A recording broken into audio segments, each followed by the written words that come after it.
Game Time Temp. They've come out of the half firing. Agri looking for more for three. Yes!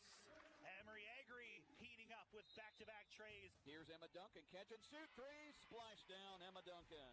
And there's a tip and a steal, Reagan Van Wyk. This is for the lead in transition. The layup is in. Count it and one. And Reagan Van Wyk puts Kella back on top. Now let's head to the gym for all the exciting action of South Central Iowa high school basketball. I'm the one to count on for today's local sports, KNIA and KRLS.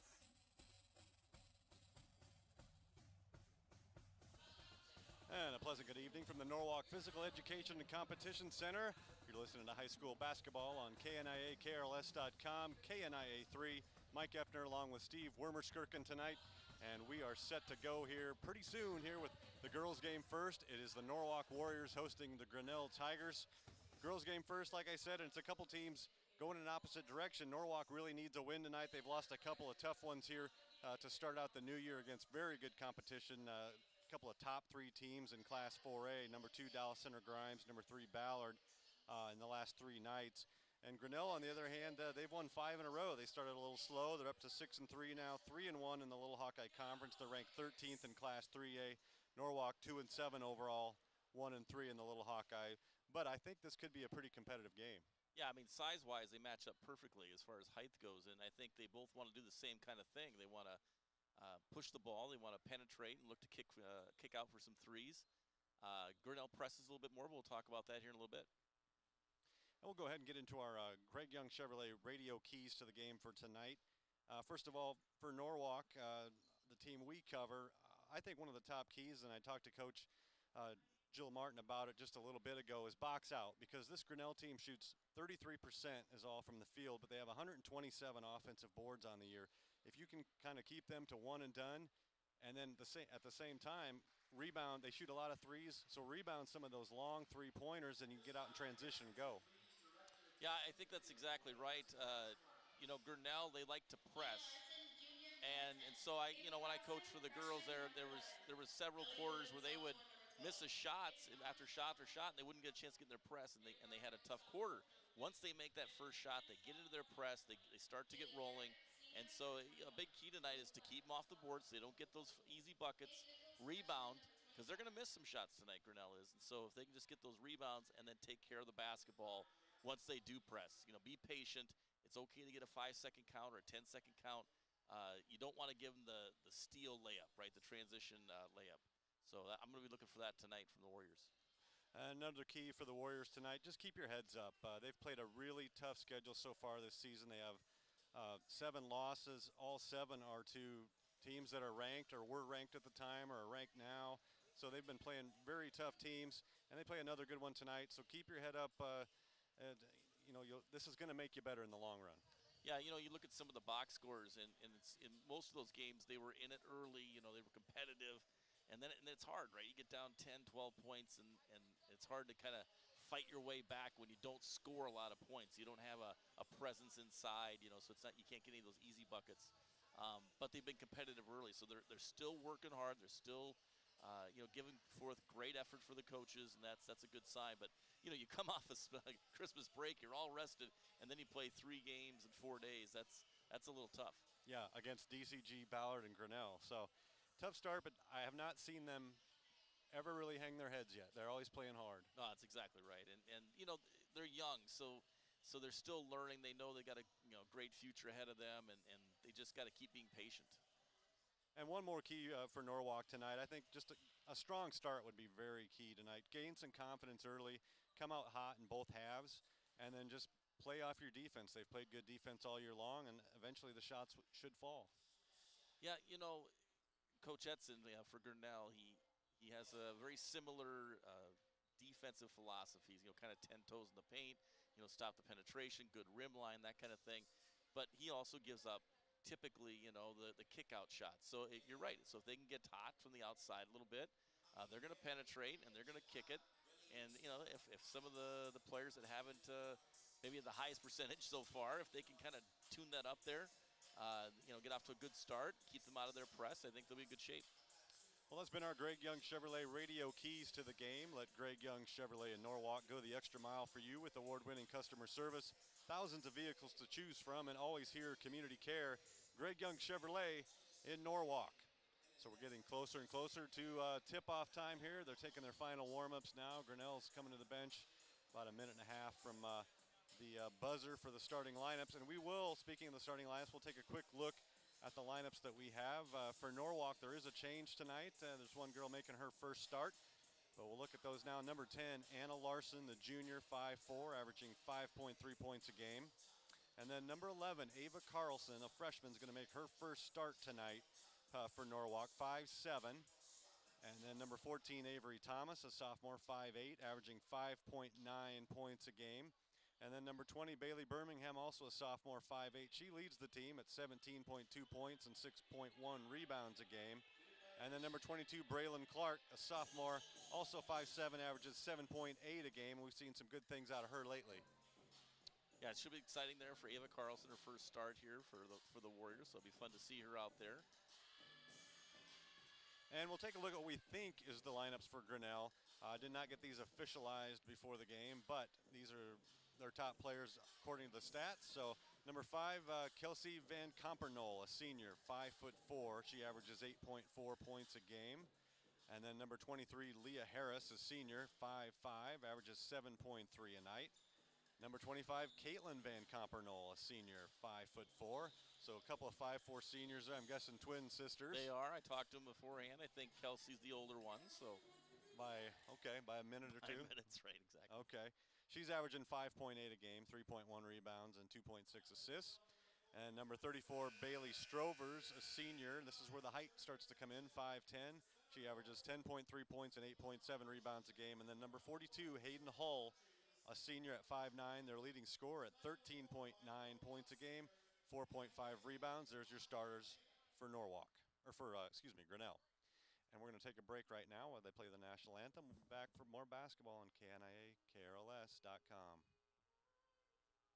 At Greg Young Chevrolet in Norwalk, your satisfaction is their top priority. Their friendly professional team is committed to helping you find the information and assistance you need at every step of the car buying and ownership journey. Combine that with their award-winning customer service, thousands of vehicles to choose from, and always here community care, you can trust the team at Greg Young Chevrolet in Norwalk will go the extra mile to ensure you drive away in the new or used vehicle that fits you. Check them out at gychevynorwalk.com or stop by the dealership at 2501 Sunset Drive in Norwalk today.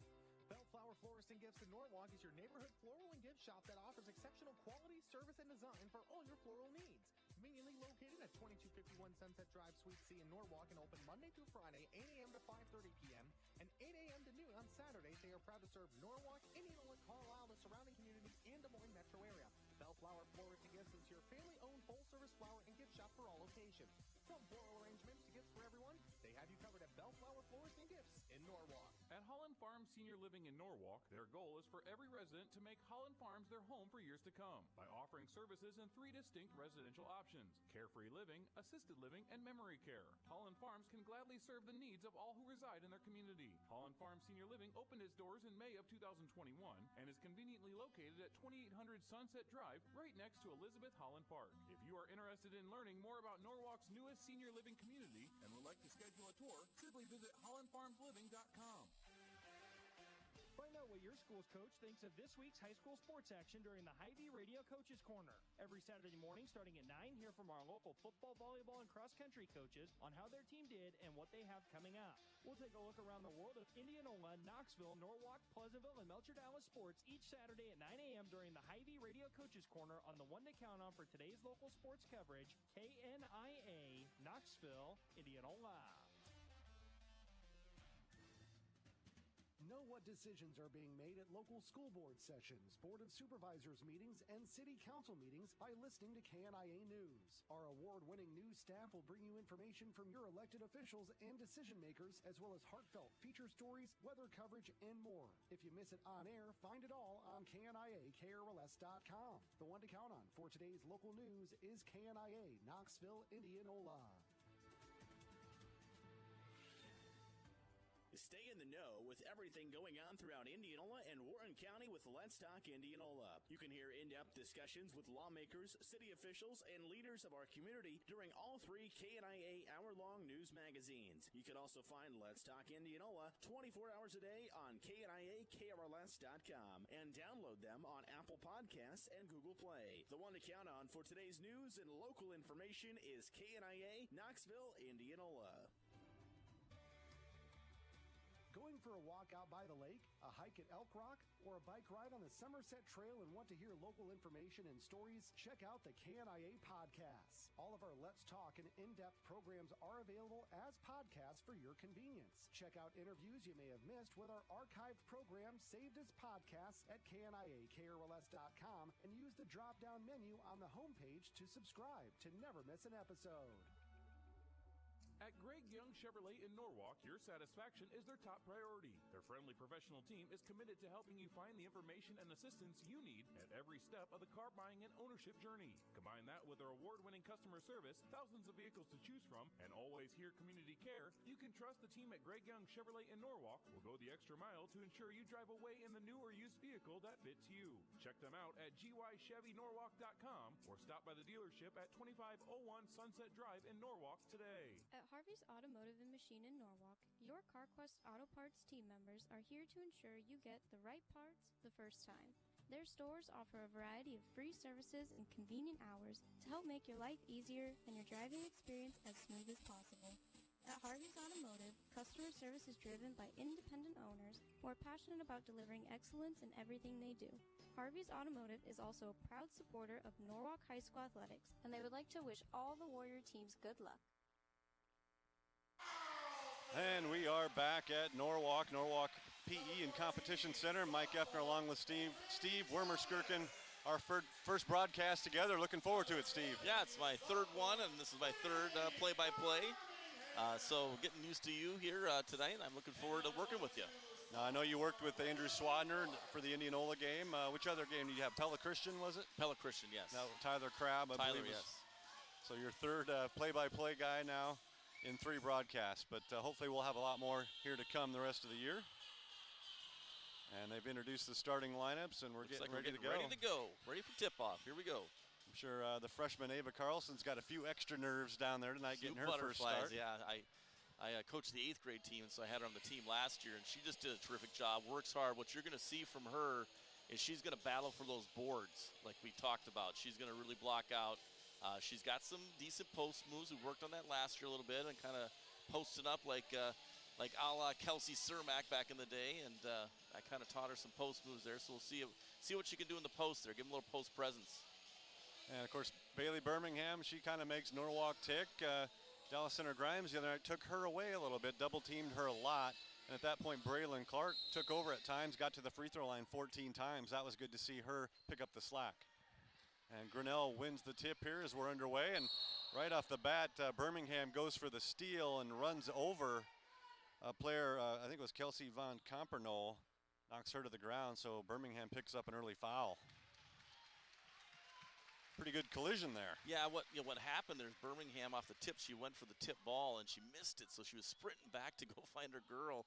And she turned around and just ran right into the Grinnell player. Really incidental contact. And now as they, they're gonna sub her out there. She's a little bit shaky, I think, a little bit. Yep, they'll take a look at her. In the eye, I think she got poked in the eye, kind of hit her, maybe hit her head on the ground. It was hard to tell. There was into the bench, the Norwalk bench. So one of the earlier substitutions you'll see, 6 seconds in, now a third whistle. Yeah, I'm not sure what they called there, an offensive foul on 42 maybe. 42 called for the offensive foul, Hayden Hull. So both leading scorers now have an early foul. We're not even 10 seconds in. You usually don't see that from referees, especially when they have the girl-boy game double hitter. They kind of let things go a little bit with the girls' game, but 2 quick fouls right away. Looks like Grinnell's going to come out in a 2-3 zone. Birmingham attacks right away, misses on the drive, saves it, but it goes to Grinnell. Now they're looking to operate in transition here. And a pass down underneath. Shot is up and missed by Strovers. Put back no good. Fought for the rebound. It goes out of bounds, and it'll go to Norwalk. That's a good sign for Norwalk right there. Birmingham split the zone and got a got a pretty nice look right away inside. Looks like pretty much a straight up 2-3 That's what zone. it looks like right here. They did switch on it though, so it might be one of those where they show zone, but then they just match up and then stay man. Yeah, now they switched on everything. Oh yeah, it was a match-up zone on that. So operating now is Norwalk. Thomas with the ball. Braylon Clark now with it up top. She's going to look to drive the lane. Kicks it back to Larson. Open three. Up. No good. In and out. Offensive board Thomas. Her shot is blocked. And Grinnell comes out of there. So a shot block that time by Taylor Vanderleest, the girl who came in as the substitute. Grinnell misses on the other end. Clark with the rebound. She's fouled. Yeah, but did you notice right there we had 3 Norwalk players going after that defensive board, just like you talked about, Mike, that they're going to kind of control those boards, make sure they keep Grinnell off that offensive glass. Yeah, we mentioned it in the pregame, 33% on the year Grinnell shooting. They really attack those boards. They've got well over 100 offensive boards. Now a turnover on Norwalk on the other end. So a little bit of a shaky start for both teams here. No score, 6:34 left in the first quarter. Driving down the lane with a scoop shot is number 42, Hayden Hall. Another foul whistled, so we've seen quite a few of those early. I think both teams now have 2 fouls. Yeah, Avery Thomas got there a little bit late, trying to draw the charge on that. Coach Martin does a great job of teaching how to slide in there perfectly and take that charge and really sell that charge, right? Kind of get in a good position and fall back and force the ref to make a call. So Hayden Hall goes to the free throw line, knocks down the first one, and back into the game now is Kelsey Van Compernol, the player that was shaken up on the opening tip. It's good to see that she's back in there. Second free throw up, rolls out. That's a good sign for the Warriors. They can't set up their press then. Birmingham with the rebound. She brings it all the way up, kicks it off to Larson. Now Larson drives into the lane. She's trapped. Going to try to get it back to the top, but it's stolen away. Taken out of there by Caitlin Van Compernol. Now she'll pull up for a three-pointer. It's short. Rebound battle underneath. It goes to Avery Thomas. Foul again on that. Yeah, so not going with the jump ball call. They're going to call the foul there. Thomas did a good job of protecting, and then she kind of pivoted out, right? Kind of trying to get above her head there to just kind of work the pivot. Drew that foul. It was a good job by Thomas. Good rebound. So 2 minutes into this one, 1-0 Grinnell, but Bailey Birmingham right at the 6-minute mark hits a three-pointer. They gave her a little space and she took advantage. You can't give her space, she'll shoot it. We got to stop that transition though. Oh, on the other end, I missed the basket. Leah Harris with the two-pointer for Grinnell. So good transition offense. Now Avery Thomas takes a three on the other end. So the shots are going up rapid style now, but Thomas misses that three-pointer and Grinnell's got the rebound. Good attack there, good hard attack. It was Harris finding her teammate on the other side of the block. Now it's kicked back out, and the three-pointer is good by Caitlin Van Compernol. That puts Grinnell up 6-3 early. And ball stolen away from Braylon Clark there, so another turnover on Norwalk. Can't afford too many of those. The Warriors got to take care of the basketball. That's like three chances there that they did not. Oh, they call the block, but they wave off the shot. They wave off the shot and call the blocking foul. They got the ball inside to Hayden Hall. She did convert the shot, but they called the foul on the floor. 3 fouls on each side so far. Inbounds play. A good double team there on that. Bailey Strovers with the turnaround shot, too strong off the glass. Now Caitlin Van Compernol's three-pointer is blocked out of bounds by Braylon Clark. We'll see what kind of see how Compernol reacts to that. Sometimes getting your shot blocked right there on the arc can kind of shy you away from maybe shooting the next one because you know they're running at you. We'll see what she does on the next possession here. Almost a full shot clock left, 30 seconds on the inbounds. Hull was looking for the foul call there, just kind of threw it up from 15 feet, no call, no good on the shot. Warriors come away with it. That's got to be a block. Didn't let her come down. Right. Anna Larson received the pass in the lane, and there was a collision. They called the block. Blocking foul on Grinnell. That might be the second foul on Hayden Hall. Yeah, that's a good sign there. She attacks the rim really hard. Hall, their leading scorer with about 14 points a game. She also leads the team with 26 threes. There's kind of a force inside as well. Birmingham now has it in the lane, gets the shot up. It's a little bit short over the defender, saved by Kelsey Van Compernol. And her sister, or actually Caitlin to Kelsey on the save. And another blocking foul on the other end of the court. So they're calling this one tight, Steve. They definitely are. Any kind of bump, they're not letting that go. There's no doubt.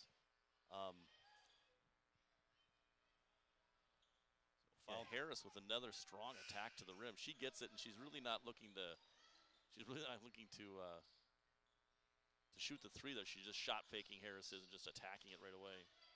Strovers with the ball. Near steal by Birmingham. It goes off of her. It'll stay with Grinnell, though, but good hustle by Birmingham. Yeah, she almost timed that for a steal layup.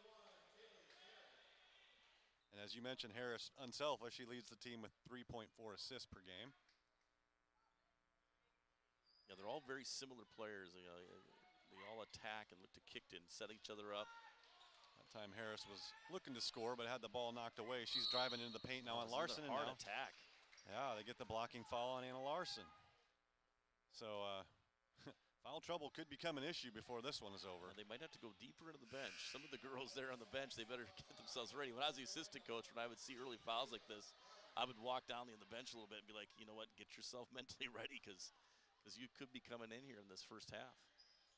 Ava Carlson checks out now. Into the game is Ava Garvey for Norwalk. Three-pointer up and no good, Grinnell. Now good defense underneath there by Thomas. Blocks the shot of Strovers.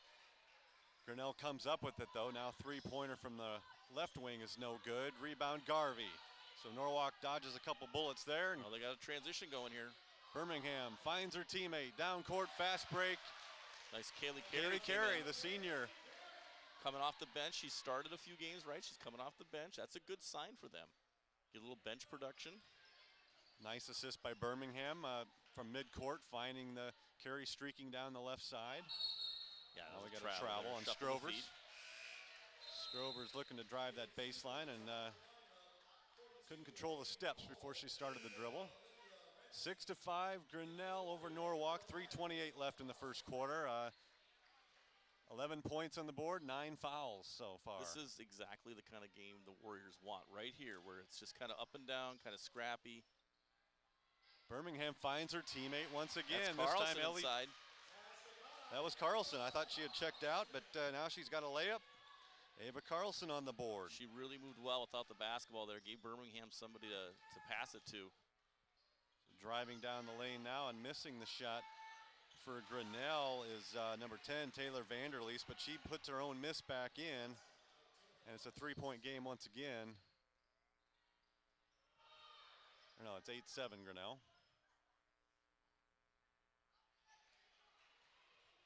Ball loose on the other end, out of bounds. And it'll be another turnover on the Warriors. Yeah, they tried the same bounce pass inside of Carlson, but they covered it up that time for Grinnell. So 8-7 Grinnell. Had a couple of lead changes here in the last minute or so. Grinnell operating now in the half court. Another travel there, travel. Yeah. So Vanderleest called for the travel as she looked to put it on the floor. So right now turnovers and fouls are mounting up for both teams, but it's competitive overall. Pretty much even right now. It's been very even as far as shot making, and the Warriors have turned it over a little bit too much. Just got to settle down and be a little patient here. That shot clock goes on forever. Kaylee Carey tries a three, no good.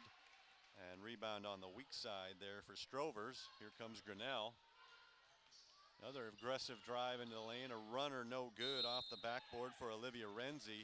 Ball goes out of bounds off Grinnell. Yeah, Renzi could have got a foul on that, just kind of over the back. I'm glad the ref didn't reward them with the basketball because she was over the back on the Warriors.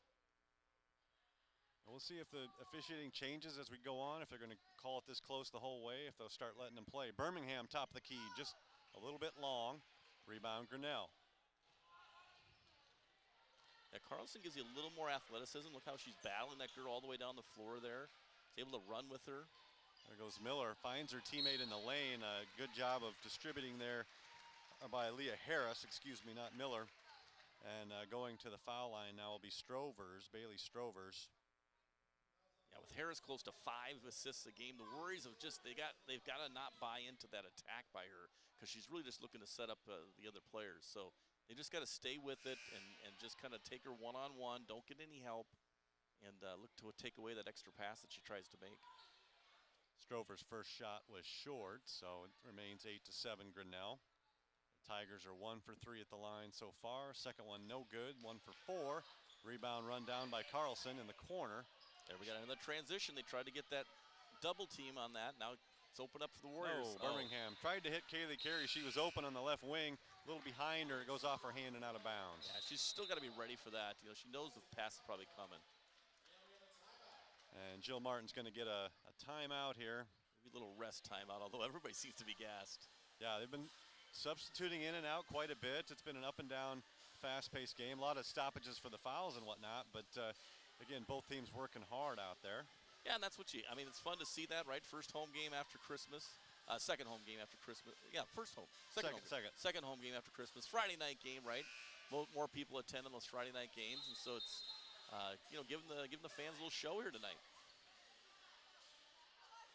So we are about 6.5 minutes into this one. 1:35 left in the first quarter. Grinnell 8, Norwalk 7. We kind of expected a competitive, fairly low-scoring game, and that's what we've got so far. You know, the Warriors going to full court man them up here. I think they feel like they athletically can stay with them. And right away, a near right steal. there. Looked like Anna Larson had knocked it away, but they're going to get her for a little bit of a body check on that. Could have went either way on that because they tipped it away, and then Harris kind of went and tried to knock it back out of her hands. Oh, we're down to one. We're bonus already. Yeah, oh, my goodness. That was coming around the corner, and with 1:31 left in the first quarter, Grinnell will be shooting 1-1 the rest of the way. Is that 2 on Larson? We used to have the old scoreboard, Yeah. would show all the fouls and everything, the points, and that's coming, right? They got that coming. That technology's on its way. First free throw was up and good. The front end of the 1-1 by Harris, her third point of the night. They got to block out here now. Got to make sure everybody knows who's got the shooter. Stay with your block out. Second one up, no good. There we go. Speaking of a block out, a good one by Ava Carlson. But they gave us the run out again. Birmingham's in open court here. Couldn't quite turn the corner. Grinnell's going to put on a little trap on Birmingham, and she gets out of it. Anna Larson. They've been handling the ball okay. They just got to be patient that if they get stopped on the attack, don't panic, right? Just look for the open girl and re-attack. There's going to be holes in that 2-3 zone. You just got to find them and be patient and find them.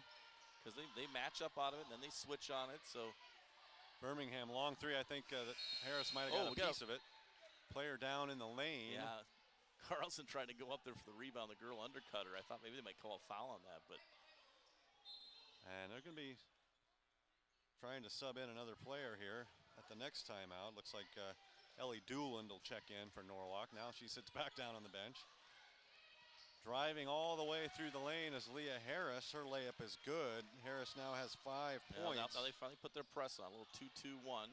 Broke it easily, though. Thomas has got to make them pay here. Thomas is thinking about pulling up from the elbow. That's okay. There's a good look. Long three. Birmingham, nothing but net. About a 22-footer more from Bailey Birmingham. And I think that's what Coach Edson, that's why he hasn't been pressing, because he doesn't want to give Birmingham just wide open looks in transition. So he likes to press. He's first press, and all of a sudden he gives up 3 out of it. So he's down 3-0 on his press. Risk and reward there. Birmingham makes him pay. She's got 2 trays now on the night and 6 points.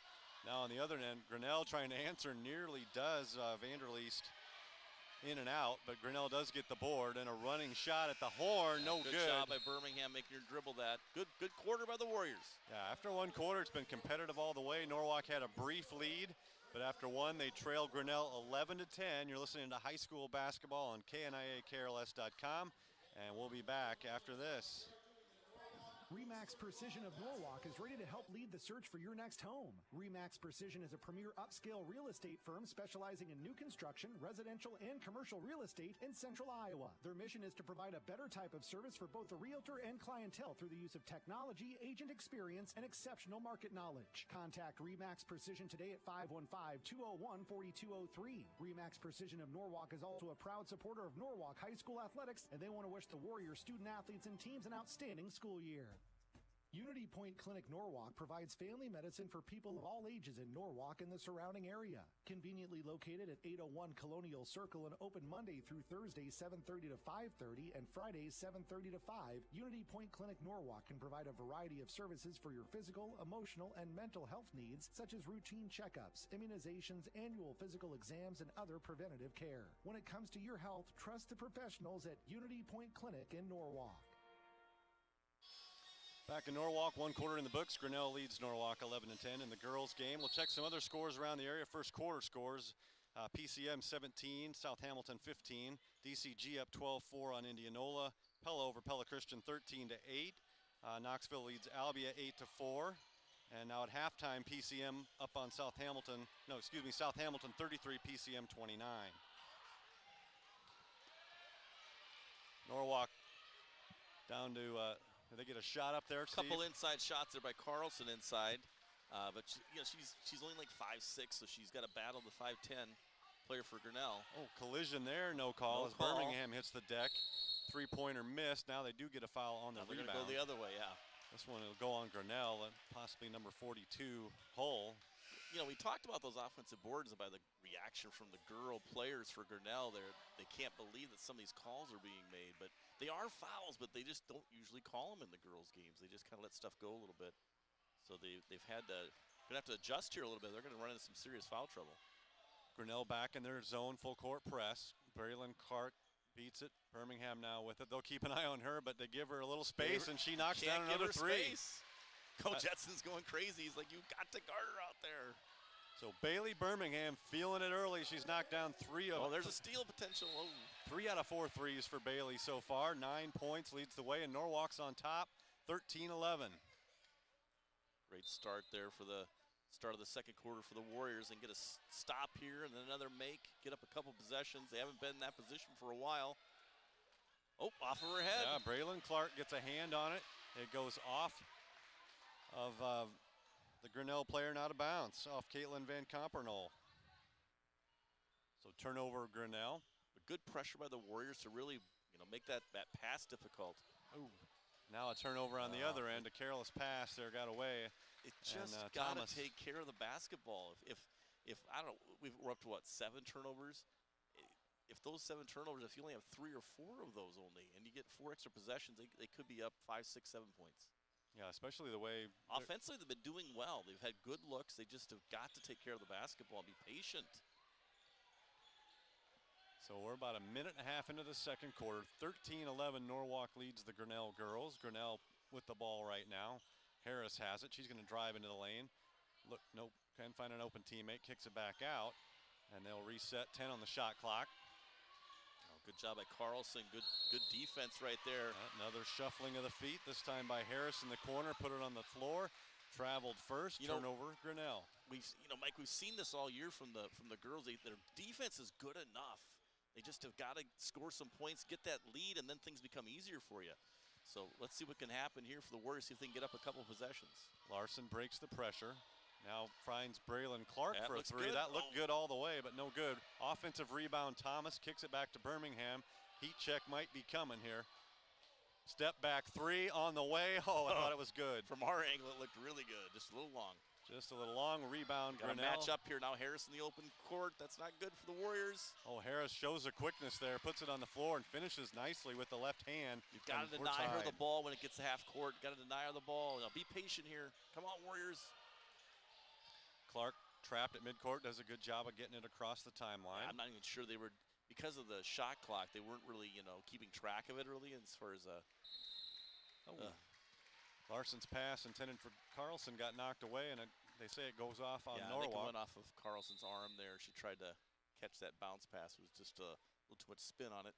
So now Grinnell's going to take a 30-second timeout. Both coaches now have taken a quick one to try to regroup a little bit. We're tied 13 all here, 5:28 left in the first half. Listening to high school basketball on KNIAKRLS.com, KNIA 3. And I think we're actually on the live stream tonight, our audio. We're hoping it's working out. Getting the bugs worked out. It was a little bit rough before Christmas, but I think we saw that a couple other places where they had some trouble with trying to get things to sync up with the radio and with the YouTube. But I think we've got it all worked out. I think we might be live on some television screens or computer screens, right? Hopefully it's all synced up and yeah, exactly. Good to go. That's a great venue for those individuals that can't get here tonight. They can watch it at home and make sure you check out some of those sponsors that we have here. Yeah, that's what drives the business. So again, 5:28 left. We'll try to give you that score as much as possible for the people who are watching on that video stream. 13 all. And here comes Harris for Grinnell. Going to go inside now. And a good post-up and turnaround shot in there by Bailey Strovers puts Grinnell back on top. First bucket for Strovers. So 15-13 Grinnell. They're on a little 4-0 run right here. Birmingham three-pointer from the dish from Larson. This time it's long. So she's missed a couple in a row now, but has 3 to her credit. And Harris brings it down. Good job of hedging there and stopping the dribble by Larson. Yeah, she really attacks as hard as anybody I've seen in the conference. It's mostly with that right hand. She really likes to kind of set that up. Hull looking to score inside, and she's got a nice little turnaround shot in the lane. So the first field goal for Hull. She's got 3 points, and it's 17-13 Grinnell.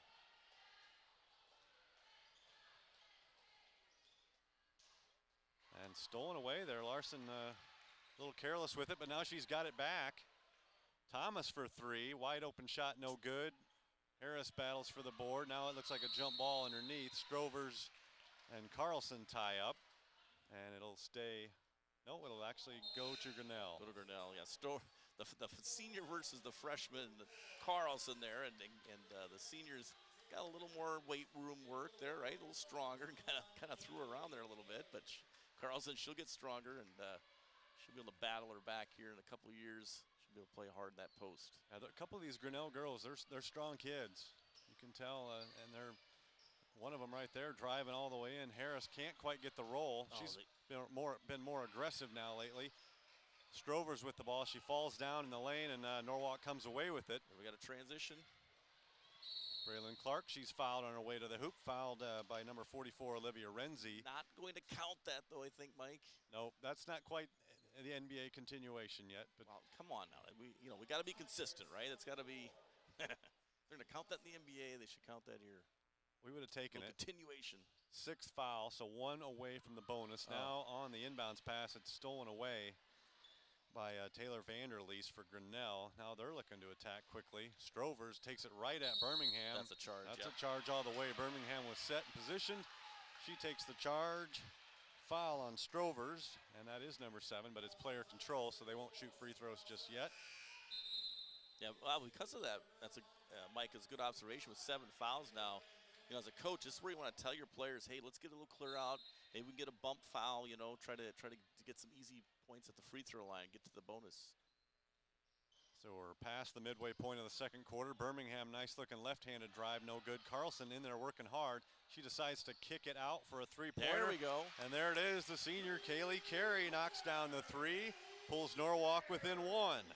Good board by Carlson. She tried to put it back up, got it blocked, but didn't panic, then just kicks it right out to Kaylee for a nice 3 look.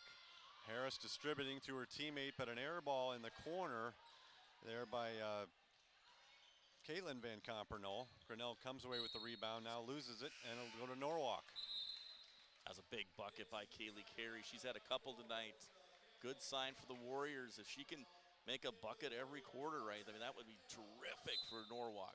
That's great to get that instant offense off the bench like that. She started earlier in the year, but coming off the bench now, and that's good to see 5 points in the first half off the bench. Oh, Birmingham goes through the legs, but loses the dribble. Another turnover, Warriors. Turnover transition now is tough. You got to make sure you match up quick. Outside shot on the way, in and out, but it's put back up and in by Vanderleest, her second bucket. She came off the bench and gave a little spark earlier, so that's a good job by her attacking that offensive board. 4 points for Vanderleest. Now it's 19-16 Grinnell. Three-pointer on the way. High arcing shot by Avery Thomas is good. Three-pointer. This is the kind of offense they want to run. It's exactly what they want to run, and it's really working out well tonight. When you make the threes, it always looks good. Fourth three-pointer of the night for the Warriors, and we are tied again, 19 apiece. They've got to take advantage of Harris being out of the game right now. They've got to take advantage of it. Near steal by Carlson, no good. Shot by Grinnell. Oh, that's too bad. They could have gotten over the back foul, get some free throws easy. Caitlin Van Compernoll with the offensive board. Grinnell resets. Vanderleest driving, left-handed shot, no good. Rebound Carlson, she's going to push it by herself, trying to go coast to coast. Knocked away by Grinnell and out of bounds. Olivia Renzi disrupts the fast break. Ava Garvey now checks in for Carlson. Yeah, Carlson played a lot of minutes there in the first half. You know, we thought one time she got the rest, but she really didn't. So her conditioning must be good. And Coach Martin with this big floor, right? It's a huge floor. You got to have some kids that can really get up and down the floor. Oh, turnover, another inbounds. Coach Martin had a slap on the back there for Carlson, telling her good job out there. So Grinnell with it now. It's going to be Van Compernoll from the corner. Three-pointer, no good by Kelsey. With the rebound now. We should get something here. Braylon Clark. They trap her, though, on the left wing. Now Larson has it. Tries to dump it inside for Ava Garvey, but maybe one pass too many. It goes off the foot of Garvey. It goes to Grinnell, and then fast break opportunity, no good by Renzi. And Norwalk's got it again. 1:10 left in the half. Wide open three-pointer, Thomas. That's up over the top of the backboard there. That's going to be a violation. A lot of times Thomas, if she makes one, she'll get two or three. She can get rolling, yeah. Look who's coming back in the game. Right back in the game, yeah. She's checked out a few times, but she's never been on the bench long. Checks in back in for Garvey. Looks like that could be the sub rotation there a little bit, just to, spells Garvey to spell her a little rest. And I think it's really a matchup situation, right, with their post player. Carlson's done such a great job on her. I think they just can't afford to not have her out there to really. Look at Vanderleest, spin move, drive down. All she didn't do was finish with the layup. She misses She likes that. She does like that move. Larson brings it across the timeline for Norwalk. Man, they had Birmingham open for a second. Larson's with the left hand now, cut off. She'll look to get it back up top to Thomas. 19 on the shot clock, plenty of time. About a 10-second differential between shot clock and game clock. Birmingham with it now. She'll clear it out now. They're gonna do a 4-low situation here. Just let her break it down. Oh no! Again, trouble with the crossover. Now it's a scramble situation and got it heaved off, up there. Birmingham heaved it up at the last second and no good. So it's a shot clock violation with 9.9 seconds left in the half. We're tied at 19. That's where, Mike, you like to see something that it doesn't get down to 10 very often, but then you've got to have like 2 or 3 or 4 set plays, right, where everybody knows it's at the 10-second on the shot clock. Here's what we're going to run so we get a good look, right? So you don't have that scramble play at the end. I think they had the play they wanted, and then the missed dribble there kind of threw everything into chaos. And now they get... legal screen on 34. So with 3.6 seconds left in the first half, Norwalk, it appears, will get the last shot. Last shot, tie ball game. So they're either going to go up by 2 or 3. Got a screen set for her. Heave from midcourt. Going for a walk out by is no good. A hike at Elk Rock or a bike and we have reached halftime here, 19-19 here, and we'll be back right after this. Podcasts. All of our Let's Talk and in-depth programs are available as podcasts for your convenience. Check out interviews you may have missed with our archived programs saved as podcasts at KNIA-KRLS.com and use the drop-down menu on the homepage to subscribe to never miss an episode. Stay in the know with everything going on throughout Indianola and Warren County with Let's Talk Indianola. You can hear in-depth discussions with lawmakers, city officials, and leaders of our community during all 3 KNIA hour-long news magazines. You can also find Let's Talk Indianola 24 hours a day on KNIAKRLS.com and download them on Apple Podcasts and Google Play. The one to count on for today's news and local information is KNIA Knoxville, Indianola. Know what decisions are being made at local school board sessions, Board of Supervisors meetings, and City Council meetings by listening to KNIA News. Our award-winning news staff will bring you information from your elected officials and decision makers, as well as heartfelt feature stories, weather coverage, and more. If you miss it on air, find it all on KNIAKRLS.com. The one to count on for today's local news is KNIA Knoxville, Indianola.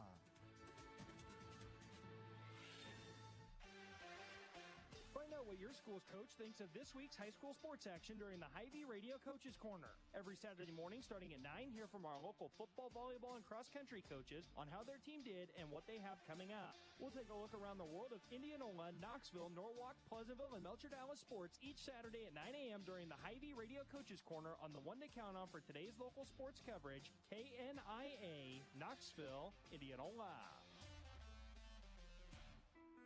Cementech in Indianola is hiring for a variety of job openings. Along with competitive pay, Cementech offers free medical insurance premiums, which means no payroll deductions. They also offer 100% employee-owned annual stock grants to build your retirement nest egg at no cost to you, as well as annual educational scholarships awarded to children of employees. Check out their job openings today at cementech.com/careers and come join the team at Cementech in Indianola. At Greg Young Chevrolet in Norwalk, your satisfaction is their top priority. Their friendly professional team is committed to helping you find the information and assistance you need at every step of the car buying and ownership journey. Combine that with their award-winning customer service, thousands of vehicles to choose from, and always here community care, you can trust the team at Greg Young Chevrolet in Norwalk will go the extra mile to ensure you drive away in the new or used vehicle that fits you. Check them out at gychevynorwalk.com or stop by the dealership at 2501 Sunset Drive in Norwalk today. Find out what your school's coach thinks of this week's high school sports action during the Hy-Vee Radio Coaches Corner. Every Saturday morning starting at 9, hear from our local football, volleyball, and cross-country coaches on how their team did and what they have coming up. We'll take a look around the world of Indianola, Knoxville, Norwalk, Pleasantville, and Melcher Dallas sports each Saturday at 9 a.m. during the Hy-Vee Radio Coaches Corner on the one to count on for today's local sports coverage, KNIA, Knoxville, Indianola. Know what decisions are being made at local school board sessions, Board of Supervisors meetings, and City Council meetings by listening to KNIA News. Our award-winning news staff will bring you information from your elected officials and decision makers, as well as heartfelt feature stories, weather coverage, and more. If you miss it on air, find it all on KNIAKRLS.com. The one to count on for today's local news is KNIA Knoxville, Indianola. And we're back in Norwalk. Halftime here of the girls portion of this girl-boy doubleheader. Norwalk and Grinnell all tied at 19. It's been a competitive game all the way. Norwalk led by as much as 3 points there late in the second quarter. Grinnell made a run. Norwalk came back and tied it. And we have reached that halftime now at 19 apiece. We'll check a couple of other scores around the region tonight. Indianola was down 12-4 after one quarter at DCG. But at halftime, the Indians have come back, and they lead the Phillies 24-22. Another halftime score, inner-city rivalry, Pella 21, Pella Christian 19. Also another halftime score, Knoxville 20, Albion 9, points at a premium in that one. And here again, it's Norwalk 19, Grinnell 19 at the half. We'll take a look at some of the scoring so far, the scoring recap for Norwalk. Bailey Birmingham has 3 3-pointers on the night. She's got 9 points to lead the way. Kaylee Carey, 5 points off the bench, including 1 3. And then Avery Thomas has a 3-pointer as well. And Ava Carlson with 2 points. She's had some good minutes off the bench. For Grinnell, leading the way, Leah Harris. Leah Harris with 7 points. 4 for Taylor Vanderleest off the bench. 3 points for Caitlin Van Compernol on a 3. That's the only 3-pointer of the game for Grinnell. Also 3 points for Hayden Hull, their leading scorer. They've done a good job of holding her down. And then Bailey Strovers with 2. Mike Effner joined by Steve Wormer-Skirkin, and entertaining first half. I think if Norwalk can cut down on the turnovers in the second half, they've got a great shot at this one. I agree. We saw the one time that Grinnell tried to press. Coach Edson, he's been known to have the full court press, half court, 3-quarter, always putting pressure on you in the full court.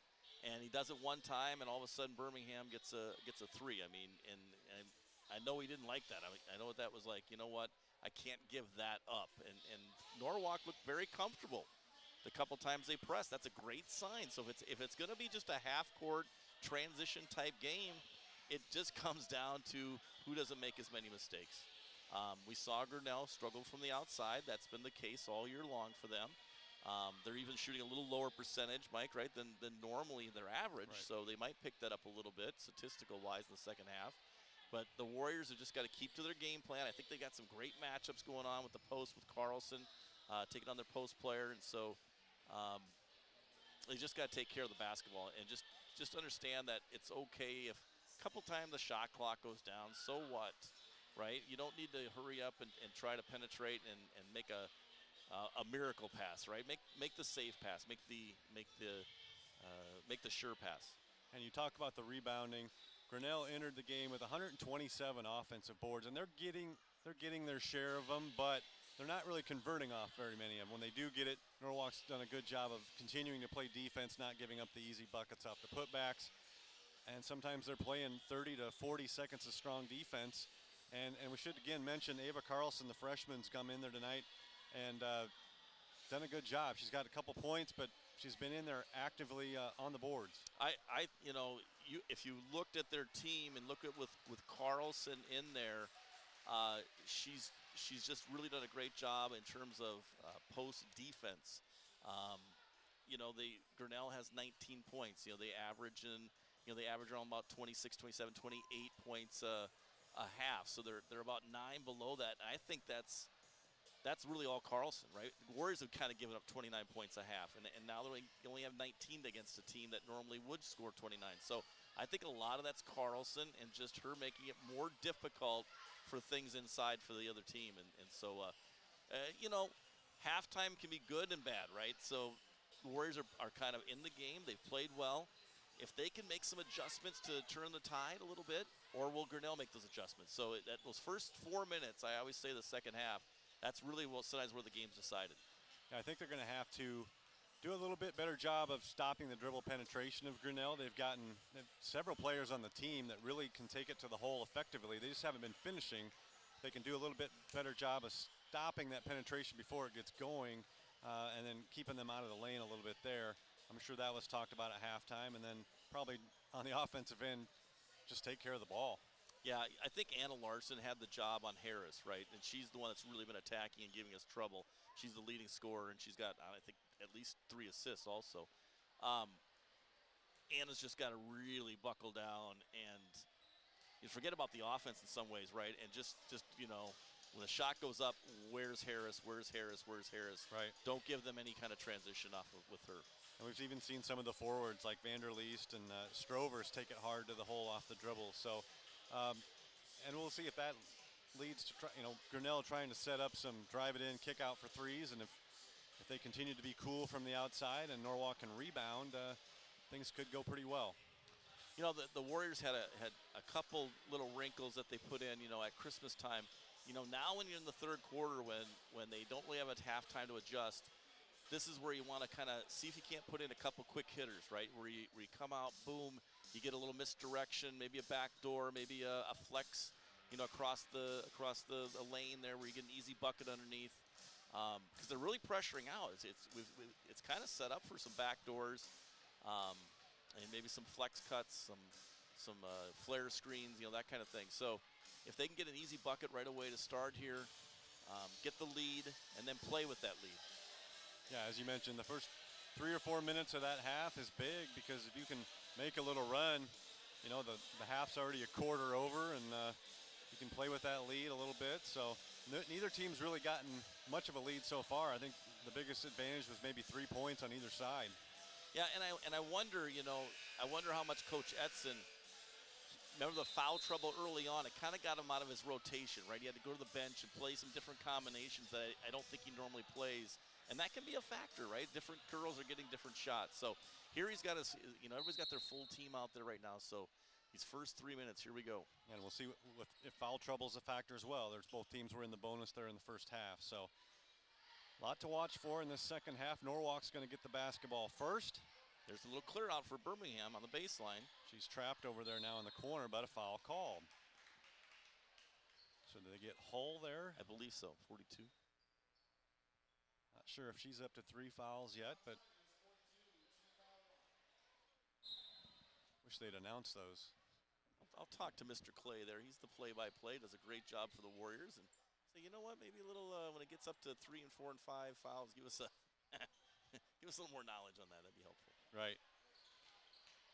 So Norwalk with the basketball. Avery Thomas dribbled in, was cut off by Strovers. Now she's getting up close to a 5 count, but gets it back to Braylon Clark. It was weird. They didn't even start a 5 count. I thought that was strange. They didn't start one. I'm assuming that they still have 5 counts, right? To my knowledge, yes. Okay. Larson misses on the shot inside. Oh, and a cheap one. Yeah. They get Carlson frustration there, fouling Strovers on the rebound. It was kind of one of those makeup ones, right? Hull got one, and so Carlson gets one. So both post players the foul there. All right, first minute of the third quarter, 19 apiece, Norwalk and Grinnell. In this little Hawkeye girls basketball matchup. Braylon Clark there almost with the steal there, that cross-court pass. Norwalk in there, man-to-man defense here to going start. down low. Strovers inside. She gets loose and scores. Bailey Strovers. Took advantage of Thomas in there on the post defense. Second bucket of the game for Strovers. A nice little set there run by Grinnell. And now the shot by Clark is blocked by Hull. And Grinnell comes away with it. Van Compernol hustles it down the floor. Now Strovers drives into the lane. Little finger roll, no good. And Thomas with the rebound for Norwalk. Oh, boy, they got to look ahead there. They had Clark streaking down the left side. Oh, they got her for steps. Avery Thomas had an open 3. She just took an extra step there before putting up the shot, and then the travel call is made. They let away, the kids get away with a lot of traveling nowadays on that perimeter, but not that one. So 21-19 remains your score. 6:20 left in the third quarter. Yeah, look at Larson really taking away Harris's left hand or right hand there, making her go left. And she didn't want to attack left. That's interesting. There's a left-handed attack. Harris gets it over to Strovers. Now up top to Van Compernol. Now to her sister, the other Van Compernol. Kelsey puts it up with the left hand. No good. Gets her own rebound, but she stepped out of bounds before she could call a push there on Clark. But they do get the push on Braylon Clark. They're watching that pretty close, those contacts. Yeah, they've been pretty consistent with that, which is good, right? That's what you want from officiating. You just want consistency. Kaylee Carey is going to check now into the lineup for Braylon Clark, and Carey's had good minutes tonight, 5 points off the bench.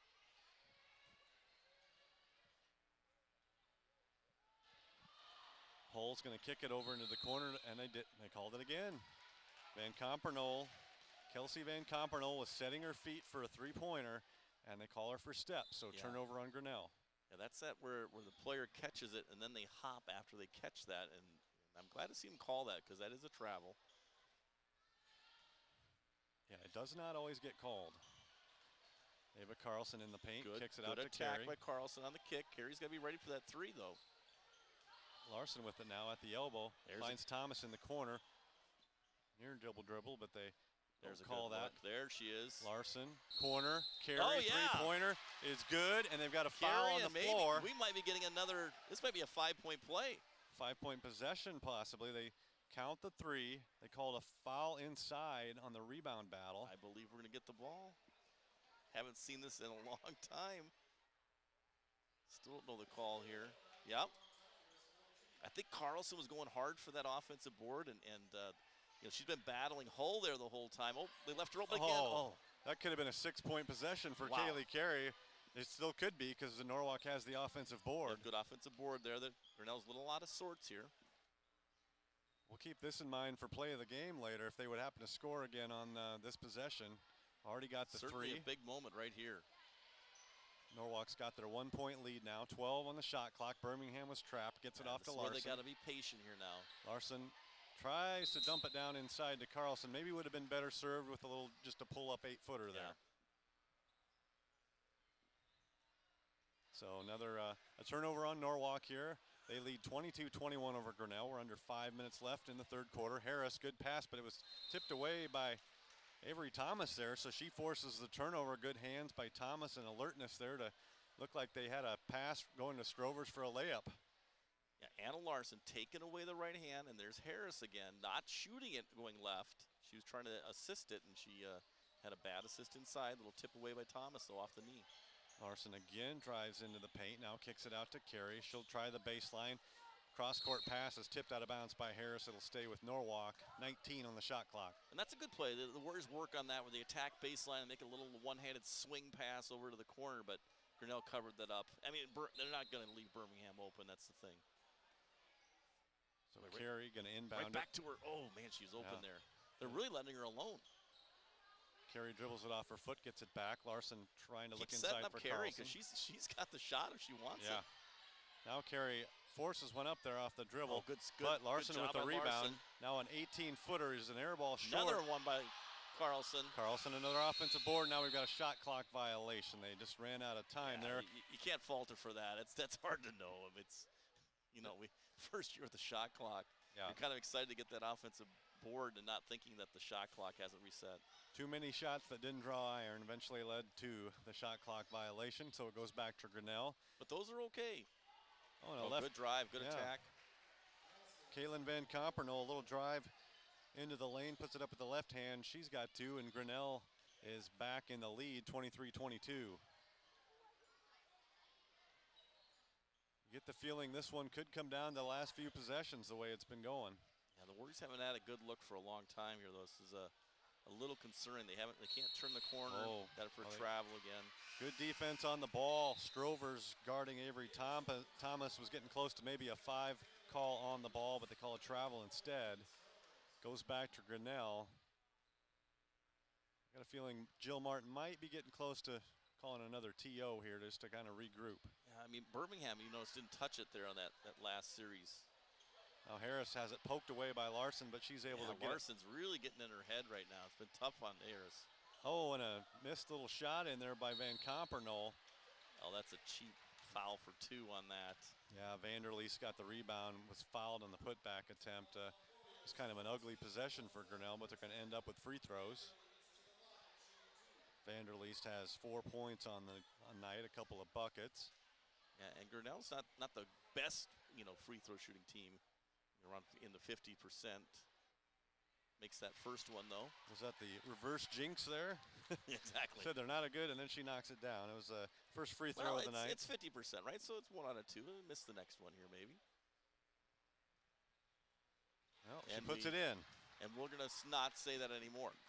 So Vanderleest with both free throws. She's got 6 points, and Grinnell's now up 3, 25-22. Yeah, Birmingham has a mismatch on her right now. She's got to take advantage of who's on her. Norwalk needs a bucket. Larson driving the lane. Nice pass through the lane, across the lane. Diagonal pass on the bounce to Ava Carlson, and she puts it in. Well done by Carlson. That's where I think that her defense and that ability to make that shot there. Harris driving now, a nice bounce pass. She finds her teammate. Yeah, Birmingham didn't drop down there. She didn't cover down on the block. Vanderleest is going to go back to the line where she just made 2 a minute ago. 25-24 your score, Grinnell. And yes, 54% is the team average for Grinnell, but Vanderleest has made 3 in a row now.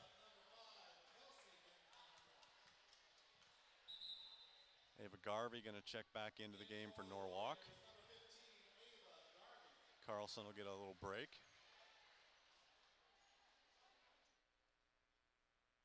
So Taylor Vanderleest, she's made her last 3 free throws here and now 4 in a row, nothing but net. Taylor Vanderleest makes it 27-24 Grinnell. 3-pointer on the other end, Birmingham looking to tie. It's just a little bit long. Van Compernoll with the rebound. She's pushing it up the court for the Tigers. Into the corner, finds her twin sisters. Now back up top. Little hop step, no travel this time, but no good on the 3. And Larson's got it for Norwalk. Got to get, there we go. Got to attack that right there when she gets a chance in the open floor. Can't wait for the defense. Birmingham, aggressive drive, doesn't get the bounce off the backboard, but she'll go to the line for 2 now. And I believe these will be the first free throws of the night for the Warriors. Yeah, everybody's getting a little tired out there, Mike, right now, right? So this is Birmingham's really got to, she's got to dig down deep and really keep attacking the Tigers. Take advantage when they're getting a little bit tired here. Get to the line. First shot just a little bit short. You talk about tired legs. She was just short on that one, so first one no good for Birmingham. Braylon Clark back in the game for Norwalk. Second free throw is good, and it's 27-25 now. Grinnell with the 2-point lead.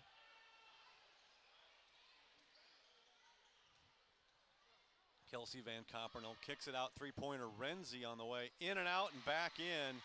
Olivia Renzi with a three-pointer, her first bucket of the night. Shot that one in rhythm.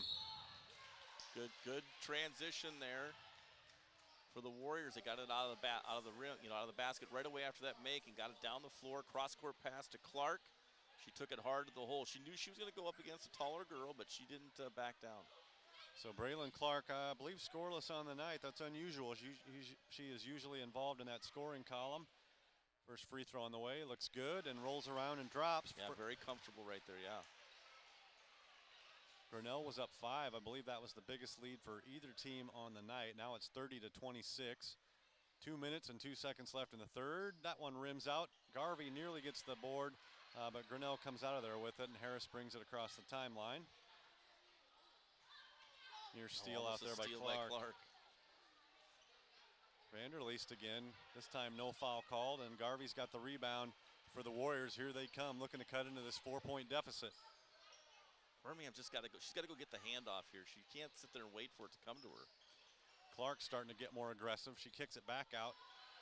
Shot is short by Thomas, saved by Birmingham, but Van Compernel comes up with it for Grinnell.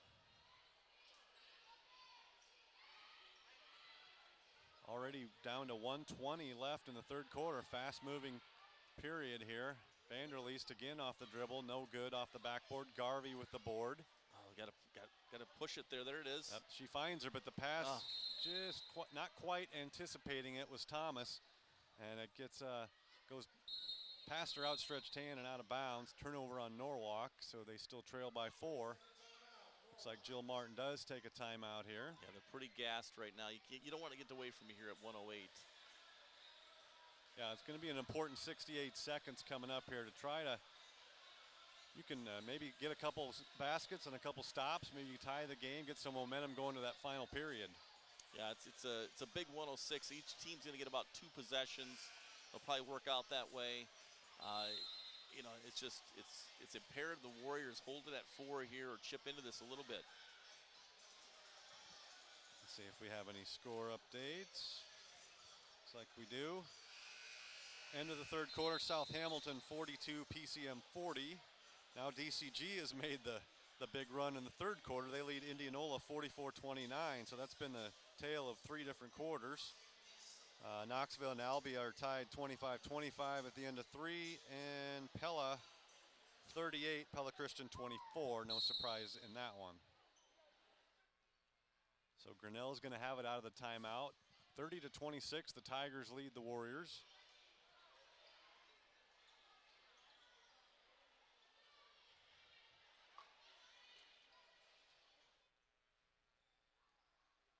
Grinnell working around the perimeter. Harris going to drive on Larson, kicks it to the corner. Van Compernel thinks about a 3. Ooh, double dribble maybe. Cut it on her hip there. That's the one thing they haven't called tonight. Now a running shot by Olivia Renzi. She looked very comfortable with that little one-handed runner there. So Renzi now has a 3 and a running 2. 5 points here in the third quarter, and it's a 6-point lead. Grinnell, their biggest of the night. Carlson with another offensive board. That's got to be about 6 for her tonight. They put her in the lineup for that reason, and she's really produced. It's really paid off for the Warriors. Many more possessions. We're down to 13 seconds. Shot clock is off. Norwalk's going to play for the last shot of the quarter. They need some momentum. Birmingham drives into the lane. There's contact. They're going to call an offensive foul. The official on the other side of the floor calls it. I thought if anything they might call a travel there, Yeah, but they call for the exactly. push off. That's a tough call with under 10 seconds. Didn't see a lot of contact there, but the officials had a better look than we did. So we're down to the last 2 seconds now. Harris driving the lane. She gets the layup in, but it's after the buzzer. They're going to wave it off. So a good quarter there, especially the last 4 minutes for Grinnell. They outscore Norwalk 13-7 in the period. They lead 32-26.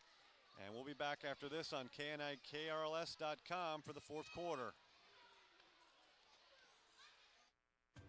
Stay in the know with everything going on throughout Indianola and Warren County with Let's Talk Indianola. You can hear in-depth discussions with lawmakers, city officials, and leaders of our community during all 3 KNIA hour-long news magazines. You can also find Let's Talk Indianola 24 hours a day on KNIAKRLS.com and download them on Apple Podcasts and Google Play. The one to count on for today's news and local information is KNIA Knoxville, Indianola.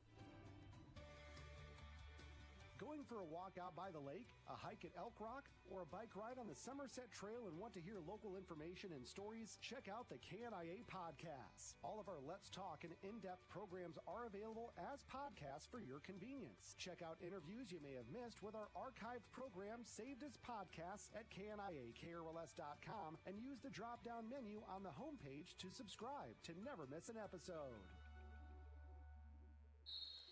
Back to Norwalk. We are beginning the fourth quarter here. Grinnell 32, Norwalk 26. Mike Effner along with Steve Wermer-Skirken. And the Warriors have work to do here, down 6. Yeah, it was a little bit of a drop for the Warriors in that quarter. They didn't get a lot of good shots, so it's important right now that they get some stops and get some good looks on the offensive end. And right away, a foul called on the floor on Anna Larson as Leah Harris dribbled it down the right side of the lane. 6th foul now on Norwalk, so one more and Grinnell will be in the bonus the rest of the way.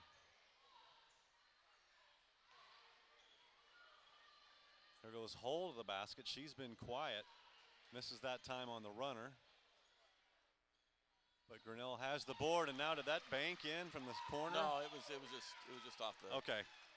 That was a three-pointer from Caitlin Van Compernol. She's got 8 points on the night, and the lead is ballooned to 35-26 Tigers.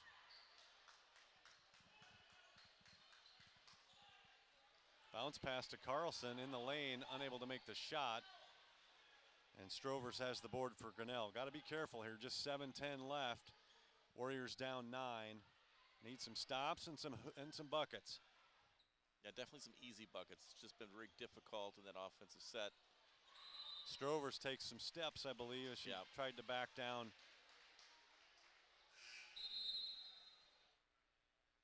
Back down Avery Thomas there in the lane. They call the travel. So yeah, the Warriors they've had them matched up really well. The Hall, has been guarded by Carlson, and Thomas has the other post player, and they knew exactly how to guard both of them. So they've done a great job from a coaching standpoint, making sure the matchups are good. We just got to get some points. Birmingham dribbles it in the lane, surrounded by a couple of the best defenders for Grinnell there. And it ends up in the hands of Braylon Clark, though, and she takes it to the hole and gets fouled. She'll go to the line for 2.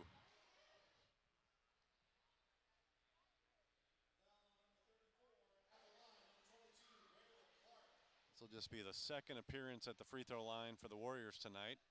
Clark has that one roll in and out. Yeah, this is where if this was last year at 6:41, around a 9-point lead, it would be really tough, right? Because the other team, they could hold the ball a little bit and work the clock, and then you're kind of forced to foul. Now you don't have to worry about it, right? You just keep playing each possession. It's not going to matter. Second free throw up and good. So I think most coaches, they probably don't even worry about the clock until it's under 2. Harris on the attack on the other end, has it poked away, but they reset it to the top to Van Compernol, and they get her for steps before she started her drive. We've seen that probably 6 or 7 times in the ballgame tonight. And the refs have been very consistent. Yep. So if the boys have better be watching here and got to keep that pivot foot down and make sure you put the ball on the floor first. Yeah, fundamentals. Now Birmingham tries to cross it through the lane there and loses it. It's a steal for Grinnell. Yeah, if Birmingham wants to attack like that, the girls have got to give her more spacing. They're too close to her. Spinning move into the lane by Vanderleest, no good, but she gets her own board, kicks it back out. We're starting to see that forte of Grinnell here with the offensive boards. And now a foul on the floor on the drive. And we'll have a 1-and-1 coming up for the Tigers.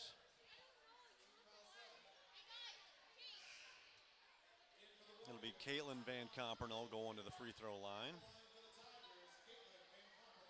Her first free throw attempt of the night, 1-and-1. Grinnell 35, Norwalk 27, 6:06 left. First free throw is up and good. The Tigers have been pretty good at the line here in the second half. Kaylee Carey checks in there for Anna Larson. I think that's got to be Larson's 4th foul, unofficially. Giving her a little rest here for the last push down the stretch. Second free throw rims out. Birmingham has the board. She's going to look to push it here. Don't have the numbers, but try to make something happen. Another charging call. I think they got that one right. So Birmingham trying to make something happen there. The Grinnell player was in pretty good position there to draw the charge. And they call it. So 36-27, 9-point game here. Under 6 minutes to go.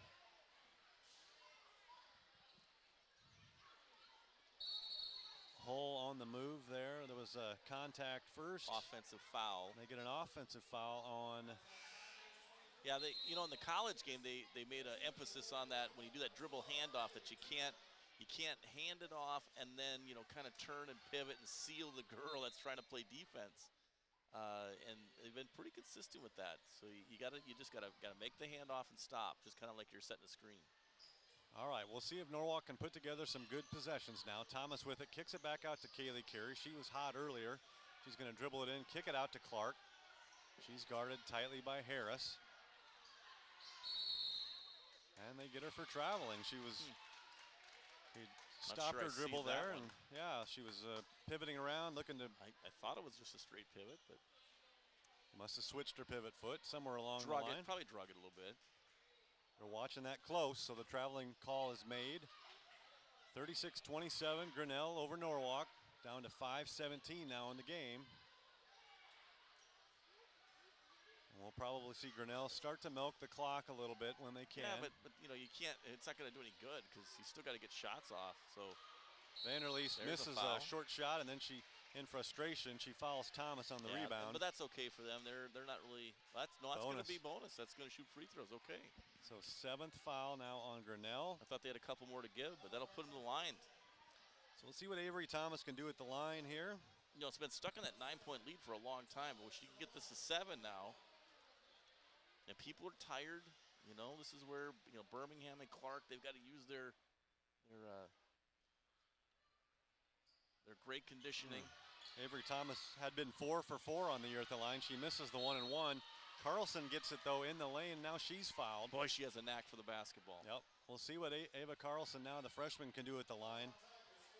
Again, trying to cut into this 9-point deficit. Warriors just 8 points here since halftime. Freshman makes the first one. So hits the front end of the 1-and-1, does Ava Carlson. She's got 5 points now on the night. Probably getting close to double-digit rebounds. Second one up good as well. Very nice game for her. All right, here we go. 5 minutes to go, down 7. Down 7, Grinnell with the ball now. They're going to run a little clock. They find Hull cutting to the basket. Thomas appeared to block the shot, but they're going to get a foul call on Norwalk. Oh, there was no foul there. That's just terrible. She was just throwing it up. They've done that a few times tonight where they just go to the lane and they just throw it up, right? Which is not a bad play from an offensive standpoint as a coach, if that's what because then the other girls all know that it's going to get thrown up and they go tack their boards. They are perfect for this half. Yeah, Hull knocks that one down. I think Van Compernol missed one, and that's been the only miss of the half.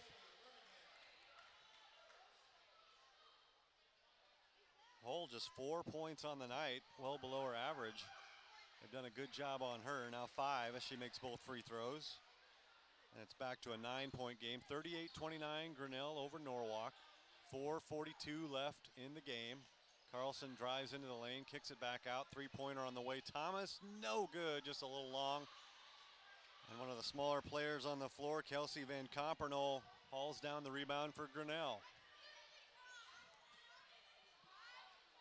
Nearly a turnover, and it's Clark dove on the floor. It went off her hand and out of bounds. It's too bad she couldn't control that. She had a breakaway going. Yeah, I think if she could have just stayed on her feet there and picked it up, they would have had something going.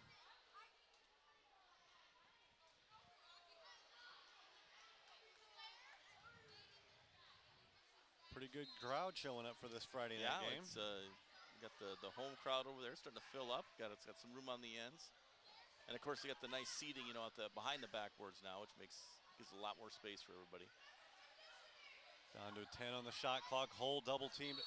Going to be a jump. Go for the jump, but they're going to call the foul. We've seen them consistently tonight. They're going to call that foul rather than the jump ball.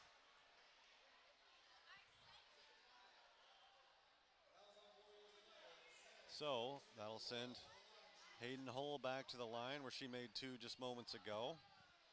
5 points on the night. The senior averages just shy of 14 on the year. And she hit that one.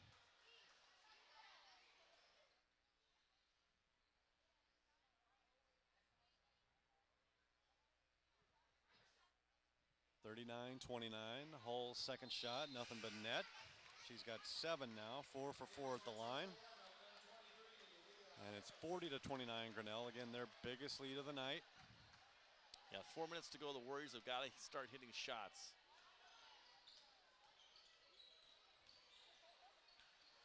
Thomas with it in the corner. She'll dribble it towards the elbow. Try to kick it back out to Clark. It's tipped away by Harris, but Clark has it. Larson now back up top to Clark. Kick out to Larson. Larson for 3, just short. Battle for the rebound, and it's going to go to Renzi. She's had some big plays this half. They're going to get, I think they're going to call the carry.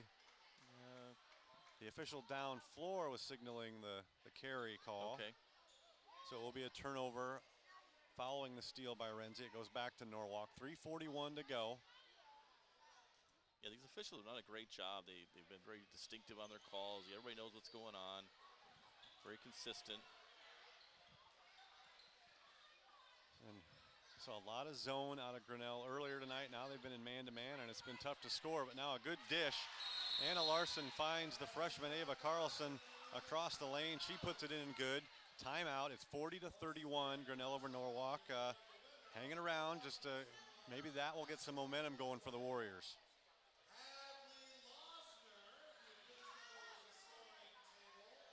8 points now for Ava Carlson.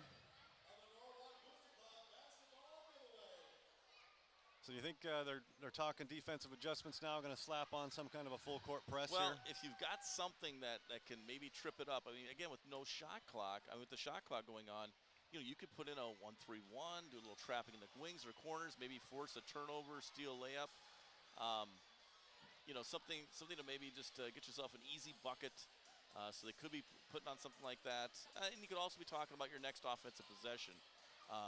Some kind of quick hitter, backdoor play, screen and roll, something that might be able to get an easy bucket. Now, they did do a little offensive-defensive switch. So Birmingham's out. Is Anna Larson's out, 'cause I think they both have 4 fouls. So they've got them on the bench, so they don't pick up their 5th. So these girls, some newer players in. Doolin's in. She's got to guard some players out there. And looks like Kaylee Carey is going to have Harris. I hope you don't want to lose too much by taking Larson out of there on defense. She's one of your better defenders, but you got to do what you got to do when you get foul trouble like so this. You got a little trap there, a little half-court trap. Harris with the ball now finds an open player in the corner. 3-pointer Got up the by. quick shot. Good rebound by Carlson, and a little kick out. Here comes Clark. She'll stop her dribble. Looks to kick it back out. Carlson, go inside. Just go inside out. There's a good look. Kick out. 3-pointer on the way. No good by Clark. Thomas tries to chase down the rebound. They're going to say it went off Grinnell. I don't think that's maybe the case. But it does give us a chance to do our offensive-defensive switch now, so that's good. So I get Birmingham and Larson back into the game now for the Warriors. 2:53 to go, still plenty of time. Warriors trail by 9. Larson with the ball. Oh, they got the Birmingham's girls on the floor. Freed up. as Harris just fell down momentarily, but it's an air ball for Birmingham, and Grinnell's got the basketball. Van Compernol going to bring it across. Van Compernol driving down the lane, off the glass, no good. Rebound, Thomas. It goes back to the Warriors, 2:29 to go. Birmingham hustling it. Carlson here. All the way in there. Birmingham with the left hand and one. Everybody's getting tired, and Birmingham's now fresh with that offensive defensive switch. She came in fresh. We may see Birmingham try to take over just a little bit down the stretch now with those fresh legs. She'll have to be careful not to get another charging call, but she's got 4 fouls. She scores there. The lead's down to 7 now, and she has an and one here to try to make it 40-34. Yeah, and the shot clock and the game clock is still inconsequential here, just because of there's still enough time on the game, that you don't have to worry about it. They can't hold it forever, so you just got to play out the possession, which makes it difficult, I think, on the team that's up like this many points, because they kind of see the end of the game, but yet they're going to have to shoot the ball. So right. When do you shoot it? Do you shoot it early? Do you wait till it's down to under 10? It's a little bit something you got to work on as a coach for sure. And then Coach Edson, that's a good timeout. We're going to talk about it. Say, hey, okay, we'll milk it down to 10 or 9, and then we'll run this play, right? So to give them confidence. 30-second timeout, so we'll stay right here. Yeah, Grinnell so far has not backed off in their aggressiveness at all. They haven't really milked much clock. They've stayed aggressive. They've been attacking the basket. We'll see if that changes here now. It'll kind of probably depend on the score and the situation, but they're going to talk things over in the huddle now. Probably just want everybody on the same page here. Yeah, and this is where with 23 seconds, you could come out with like a 2-3 trapping zone or something, trap the first pass or the second pass, and just make it something different than what they've worked on, in the huddle. Because right now, Coach Edson's called something, and they're going to run their best play here. So if you could take it maybe out of Harris's hands, right? Harris gets it, maybe go double teamer and get it out of the star player's hands. So Grinnell's going to inbound it near midcourt. They get it into she almost Van went over Compernol. back. Kelsey Van Compernol with There's it. the dribble to Harris. Harris cross over dribble. Now goes left side. A little weave game, so it gets to 10, looks like. Harris going to drive the lane, tries to swing it, and is. finds her teammate high off the glass. No good. Now rebound Jump shot, ball. and they call the foul, I believe. It was Bailey Strovers that missed the shot, got it back, and then on the putback attempt, they call the rake across the arm. And they're going to give her 2 on this. So both teams are in the double bonus at this point. Free throw no good by Strovers.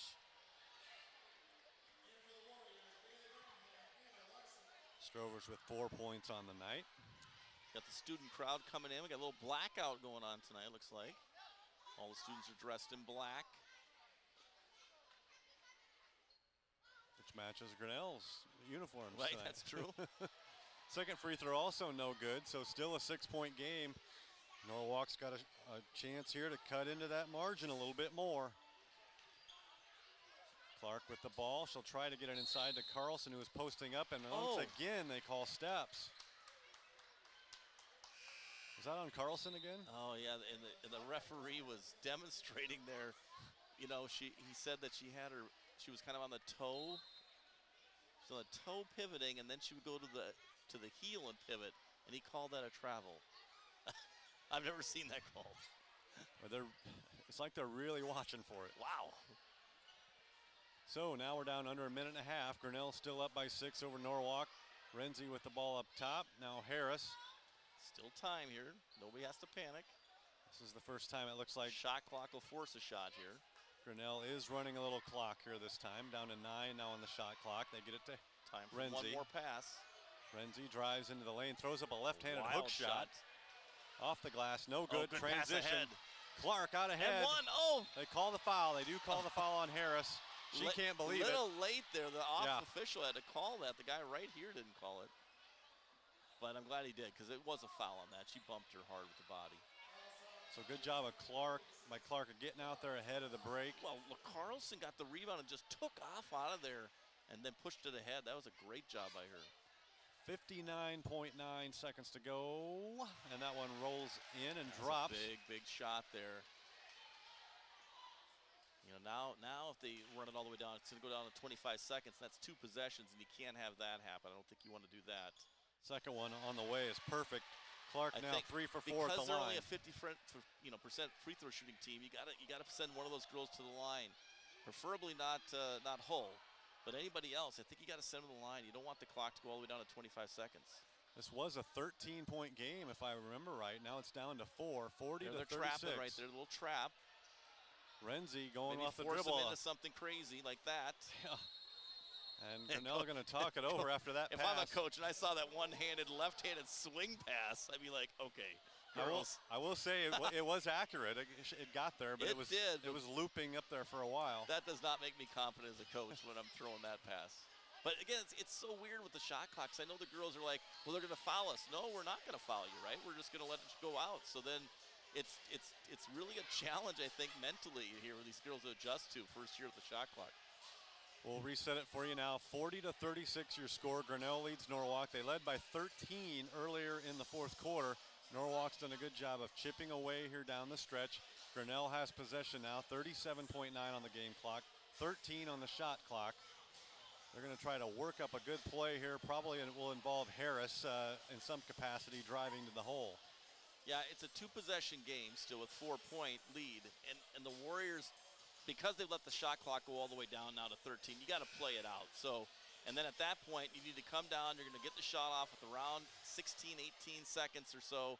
And if you can make that, then we got to foul. So, it's at this point, if they make the shot, it's going to be very tough for the Warriors because there just won't be enough time left. But they just got to play this out and try to get a stop and a make, and then you're going to probably have a chance to maybe tie or win the game. Both teams have 2 timeouts left, so Norwalk, if they need to stop the clock and throw on a press or something, they can do that. They can stop the clock. They can get a stop here and go for a quick 2, get it down to a 2. They're going to double team Harris right here. Harris off the inbounds play, shoots a little shot off the glass, no good. The rebound board goes to Van Compernal. They kick it back out to Harris, and now the Warriors foul. So that was a good foul there. Hopefully it was on Carlson and not Birmingham.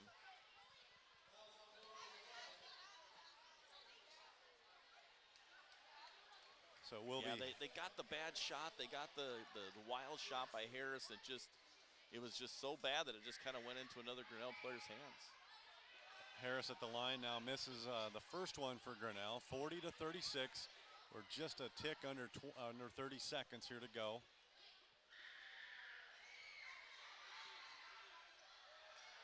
Second one, no good. Rebound Norwalk. Here comes Carlson with the ball. Give it to Birmingham. Birmingham's going to drive it. Oh,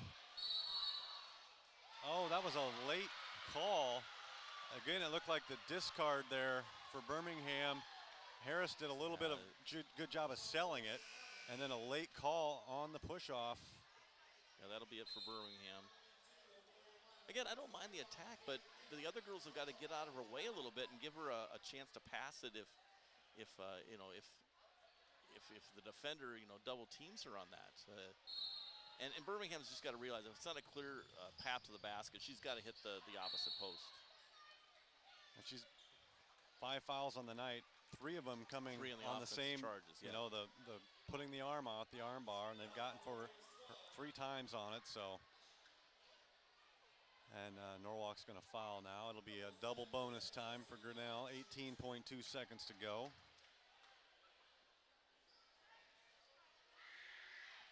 Grinnell scored just 8 points here in the quarter, but they still lead by 5 now as Harris knocks down the first one.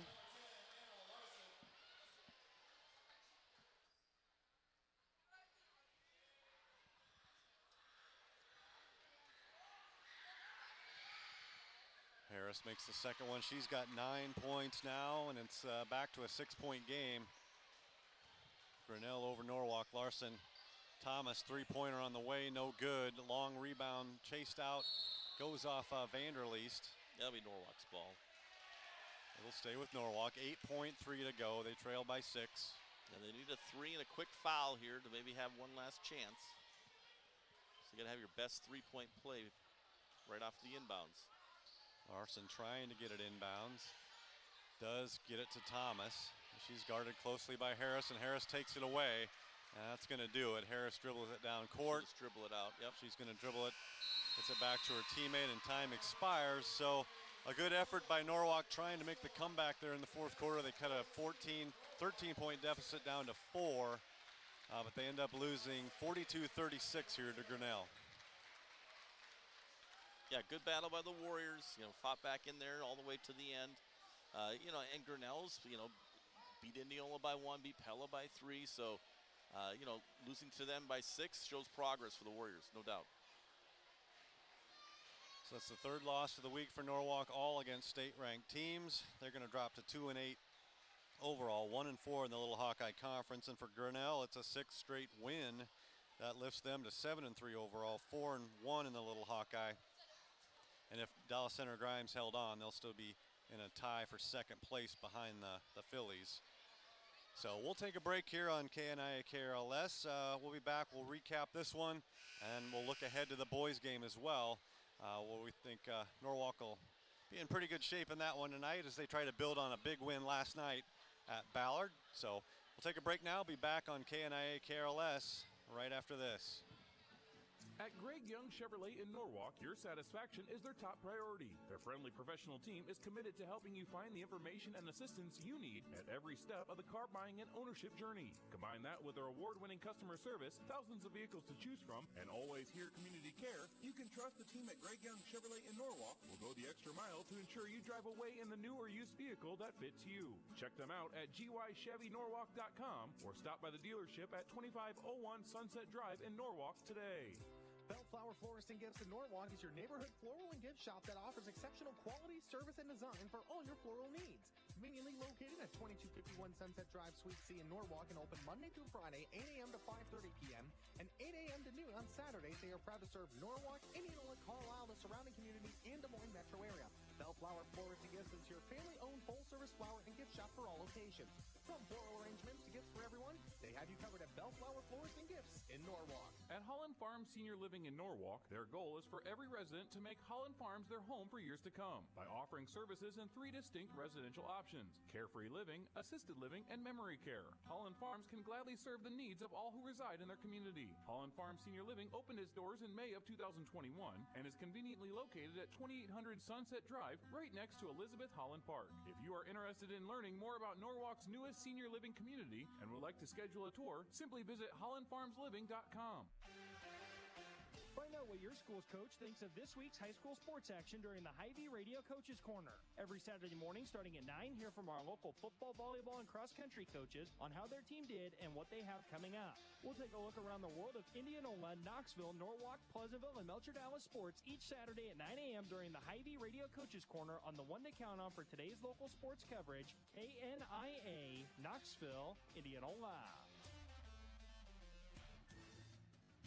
Know what decisions are being made at local school board sessions, Board of Supervisors meetings, and City Council meetings by listening to KNIA News. Our award-winning news staff will bring you information from your elected officials and decision makers, as well as heartfelt feature stories, weather coverage, and more. If you miss it on air, find it all on KNIA-KRLS.com. The one to count on for today's local news is KNIA, Knoxville, Indianola.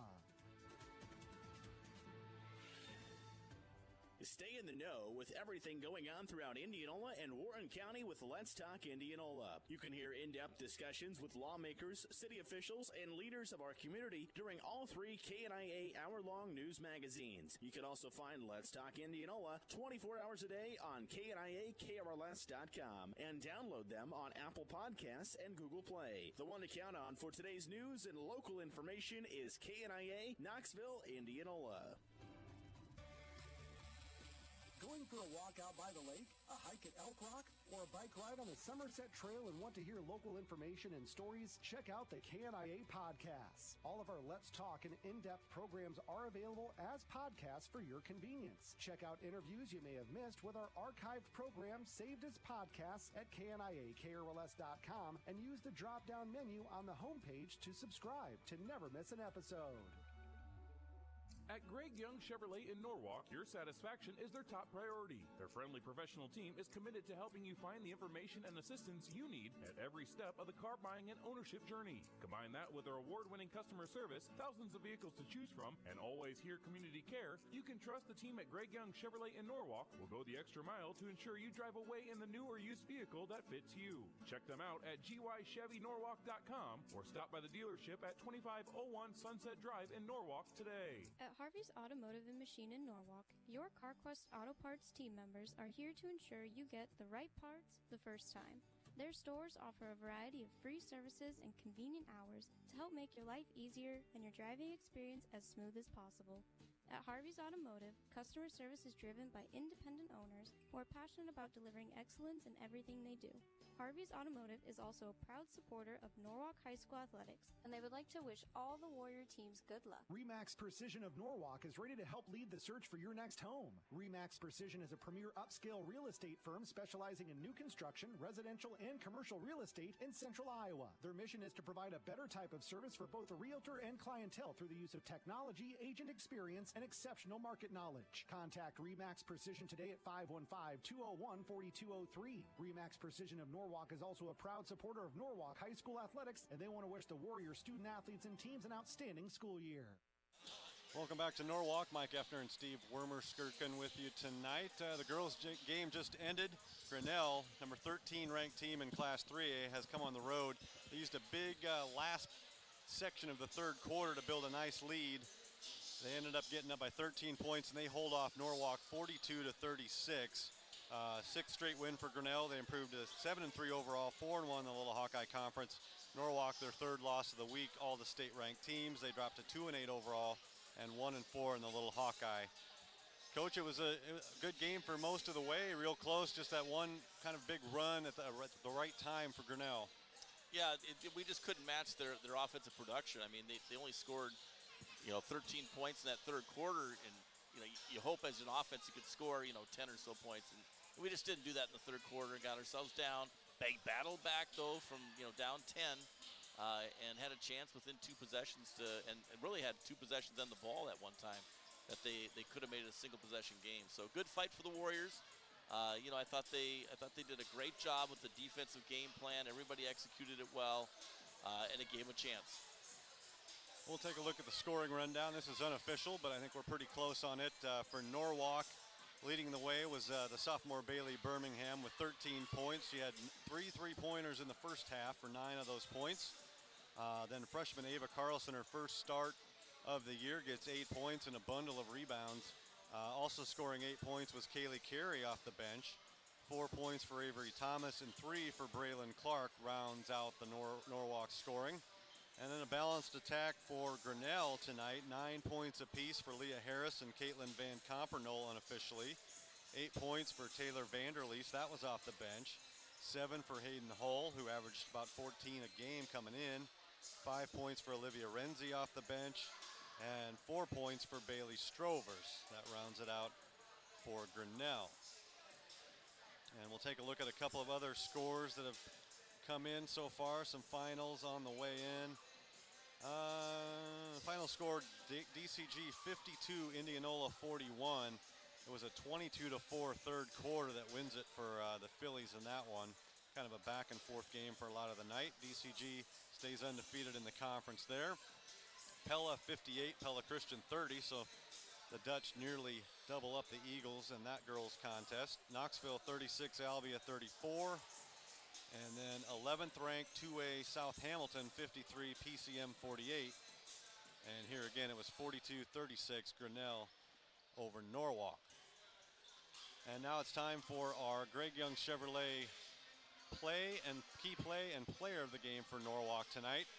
And we talked about this as it happened, a key play. It didn't end up, swaying things in the right direction, but it was a big play at the time. Kaylee Carey drilled a 3-pointer from the corner. It was her second of the night, and there was a foul on the play. It almost turned into a 6-point possession for Carey because she had another good look later on that possession that rimmed out. But it was exciting at the time. It made it a really close game in the third quarter. And that's our play of the game, Kaylee Carey's 3-pointer. Yeah, and part of that play was then Carlson, which she did all night long, really did not settle A shot goes up. Sometimes, players, they're getting blocked out, so they kind of settle and they just kind of stay blocked out. Carlson never settles. She tries to work around that defender that's blocking her out, and she forced the foul, on that play. And that's what got the ball underneath the basket was her hustle and determination. So, she almost single-handedly helped make a 6-point play there. And we're not done talking about freshman Ava Carlson just yet. She is also going to be our Greg Young Chevrolet player of the game tonight. Her first varsity start as a freshman. She scores 8 points, a lot of rebounds. We don't have that kept, but she had to be threatening double digits for sure, I think, on the rebounds, and probably 7 offensive rebounds, kept several things alive, lots of tip balls out. Sometimes if you don't get the rebound and you can just tip it right out to a teammate, they get the rebound, but you really have made the assist on that rebound. And then the other thing I thought that was impressive was there was a couple times where she got the defensive board and she dribbled out of there aggressively down the floor, and she had the pass ahead for the layup and the foul to Clark that one time. And I think that's a nice game for her to settle into against a team like Grinnell, which is known for lots of pressure, and they're always going to attack you when you make a rebound. They're always going to kind of try to strip the ball away from you. And so for her to have that kind of composure, and we don't have the official stats, but I can only remember one turnover that she had, which is really terrific. And then her defense, you can't overlook that as well. She was primarily handling Grinnell's leading scorer, Hayden Hull, for much of the night. Absolutely. Who really only had one field goal on the night. Yeah, really, was pesky, right? You could tell that Hull was getting frustrated a little bit. She kind of paid her back a little bit from the free throw line, made those free throws in the second half, which was a good job by Hull there. But I think maybe, Coach Martin, she kind of sees that maybe Carlson could be that player that can guard a post defender, even though she's a little shorter than some of the other girls on the team. She's just, she just got the footwork to do that. And then Thomas, she also started, and she was opposite on the opposite post. And she just kind of played behind and had good positioning. So, I think Coach Martin found a couple pieces of the puzzle that she kind of liked. I think the team got deeper tonight. Yeah, I think so too. What you saw out of Carlson and what you saw out of Kaylee Carey off the bench, both of those things keep making this team a little bit deeper. It's still a long season, a lot of games to go, and there's wins coming around the corner for this team. Yeah, and like you said, Clark didn't have the offensive output that she normally does, her and Larson, but Carey had more points, and Carlson then, obviously, with her 8 points. Now they've got 2 players, one that starts and now another off the bench, which they haven't had all year. That could play a significant role, if the other players can step up and get their average. So that's been our Greg Young Chevrolet radio key play and player of the game for Norwalk. Let Greg Young Chevrolet in Norwalk go the extra mile for you with award-winning customer service, thousands of vehicles to choose from, and always here community care. Greg Young Chevrolet in Norwalk. And that's going to do it for our coverage of the girls' game tonight. We'll take a break here. We'll be back to talk about the boys' game that's coming right up here, Norwalk and Grinnell. Norwalk had a big win last night at Ballard. They'll look to build off that tonight. And we'll be back right after this on KNIA KRLS.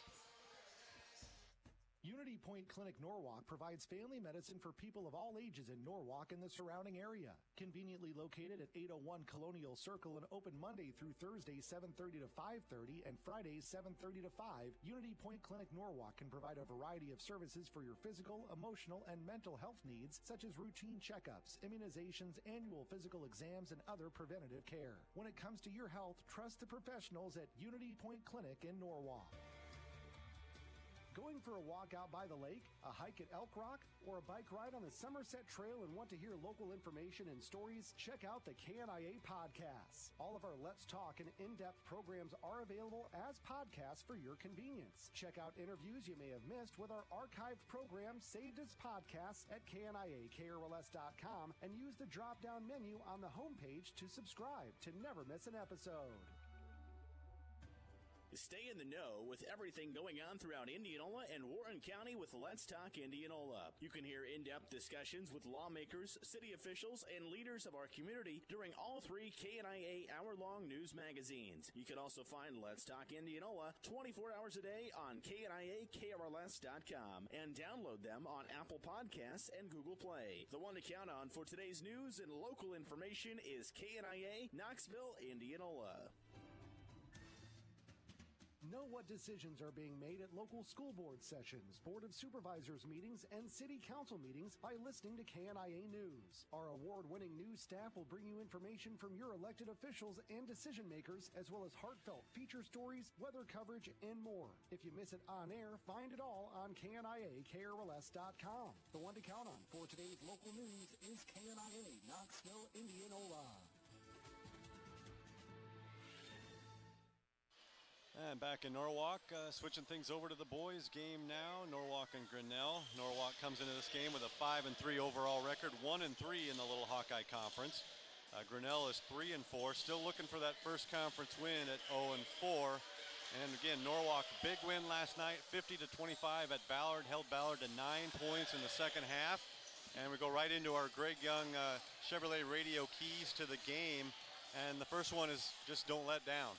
Yeah, no doubt. You had a Thursday night game. You come right away back. You're on a Friday night. It's a little unusual. You don't do that. But because of that snow out makeup date, they had to play back-to-back games. And that's what the coaches, I'm sure, are talking about. Like, you know, just because Grinnell's 0-4, you can't let down on your home floor. You got to come out and take it to them in that first quarter.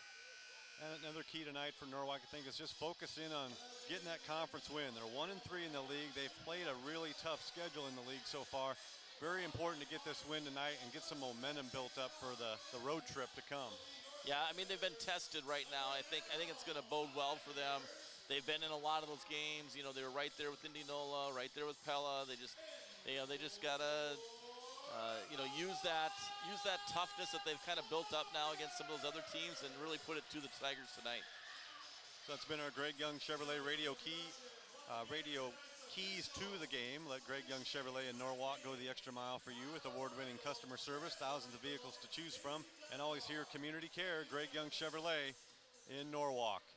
And they're introducing the starting lineups right now. We'll look at Norwalk starters, which I know we have in front of us. It's pretty much the same every time out. Number 0, Reddick Bourne, the junior, at 6'3", averaging 17.1 points a game. Number 1, Jack Brown, 5'10" senior, 8.3 points a game. Number 2, Braden Carlson inside, the senior, 6'4", 14.9 points and 9.1 rebounds a game. Number 3, Cameron Thomas, 6'1", sophomore, 3.1 points a game. And then number 32, Aiden Harder, 6'3", junior, at 12 points and about 5 rebounds a game. And I'm might have to put my glasses on to get the Grinnell starters. Who we got? 35, Ethan Walker, a 6'5" junior. Got number 22, Derek Doty, a 6'1" sophomore. Number 21, Cole Blackford, a 5'11" junior. Number 15, Carson Pennick, and that is a 6'5" junior. And then number 15, I just gave him. Number 11. 11's the one I missed, Ryan McElrath, the 6'3" sophomore. So that is your starting lineups, your keys to the game. We'll take one more real quick break here. Be back after this on KNIAKRLS.com. Find out what your school's coach thinks of this week's high school sports action during the Hy-Vee Radio Coaches Corner. Every Saturday morning starting at 9, hear from our local football, volleyball, and cross-country coaches on how their team did and what they have coming up. We'll take a look around the world of Indianola, Knoxville, Norwalk, Pleasantville, and Melcher Dallas sports each Saturday at 9 a.m. during the Hy-Vee Radio Coaches Corner on the one to count on for today's local sports coverage, KNIA, Knoxville, Indianola. Cementech in Indianola is hiring for a variety of job openings. Along with competitive pay, Cementech offers free medical insurance premiums, which means no payroll deductions. They also offer 100% employee-owned annual stock grants to build your retirement nest egg at no cost to you, as well as annual educational scholarships awarded to children of employees. Check out their job openings today at cementech.com/careers and come join the team at Cementech in Indianola. And we're ready for the tip-off here of the boys' game. Norwalk and Grinnell ready to go here. Braden Carlson going up against Carson Pennick, and Grinnell wins the opening tap. And Norwalk's going to start in their traditional man-to-man. Right away. Yeah, right away, that little flip dribble handoff screen, and they got that illegal screen again right away for Grinnell. So it probably would have been imperative for the boys' coaches to be watching that girls' game tonight to see how this is going to be called, because right away we see a similarity. Yeah, Walker picks up the foul inside. They play 3 sophomores, Grinnell does. I talked to Coach Sharp there before the game, and he says they're young, but they're feisty. Grinnell appears to be in a zone to start the game. They go inside in the lane to Thomas. Now back out Reddick Bourne. Three-pointer on the way is good. Good start for the Warriors. Yeah, start with the 1-3-1. So they're going to really work on making sure nothing happens inside, down low with Harder and Carlson, but that's going to leave the perimeter wide open. Now into the lane, a turnaround shot is no good by Carson Pennick of Grinnell. Here comes Bourne on the break, behind the back dribble, he's tied up now before he can do much with it. Got a foul, I think. McElrath, I believe. Yep, it is number 11, Ryan McElrath. So just a minute into this one, 3-0 Norwalk over Grinnell.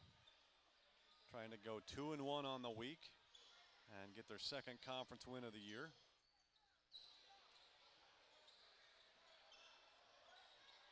Aiden Harder with it up top for Norwalk. Bourne, now a pass is tipped by Pennick, goes out of bounds. It'll stay with Norwalk. Yeah, they're leaving the baseline wide open right now in the zone. It's like a 1-3-1, but it kind of matches up out of it. A lot of teams do that with the shot clock. That way they don't give up the easy outside shot.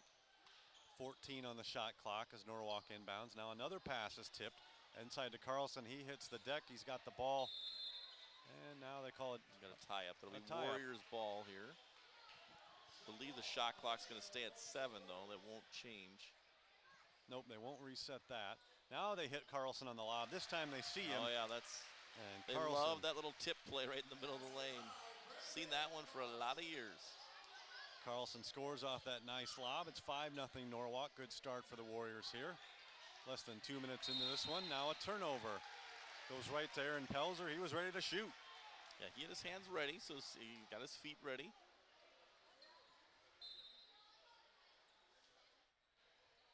So again, 5-0 Norwalk, 6:16 left here in the opening quarter. Reddick Bourne with the ball up top for the Warriors. Yeah, good start for the Warriors. Thomas, Harder, good pass. They find Bourne underneath. He goes up and under, and he's fouled on his way to the basket. So Reddick Bourne, who scored a moment ago on a three-pointer, will go to the line. Yeah, one thing that the Warriors do in the boys program is teams that play zone, they do a great job of running baseline runners and people cutting into the basket. And right now, with this zone defense that Grinnell's running, it's exactly what's open. Is that play? This is not going to bode well for the Tigers, because the Warriors do such a good job. A lot of teams don't have like baseline runners; they don't do a good job. The Warriors do, so it's going to be a long night if they stay in that zone. Both free throws good for Reddick Bourne. He's got 5. Norwalk leads Grinnell 7-0 early here. Aiden Harder playing some hard defense out front there, 30 feet away from the basket. Now another pass tip. Reddick Bourne with the near steal. He's got it. They're going to call a foul. McElrath with 2 now. McElrath called for his second foul, diving for that loose ball. He averages 6.7 points a game, so one of the key players for Grinnell has 2 early fouls, and he'll check out. Into the game comes Brady Greif.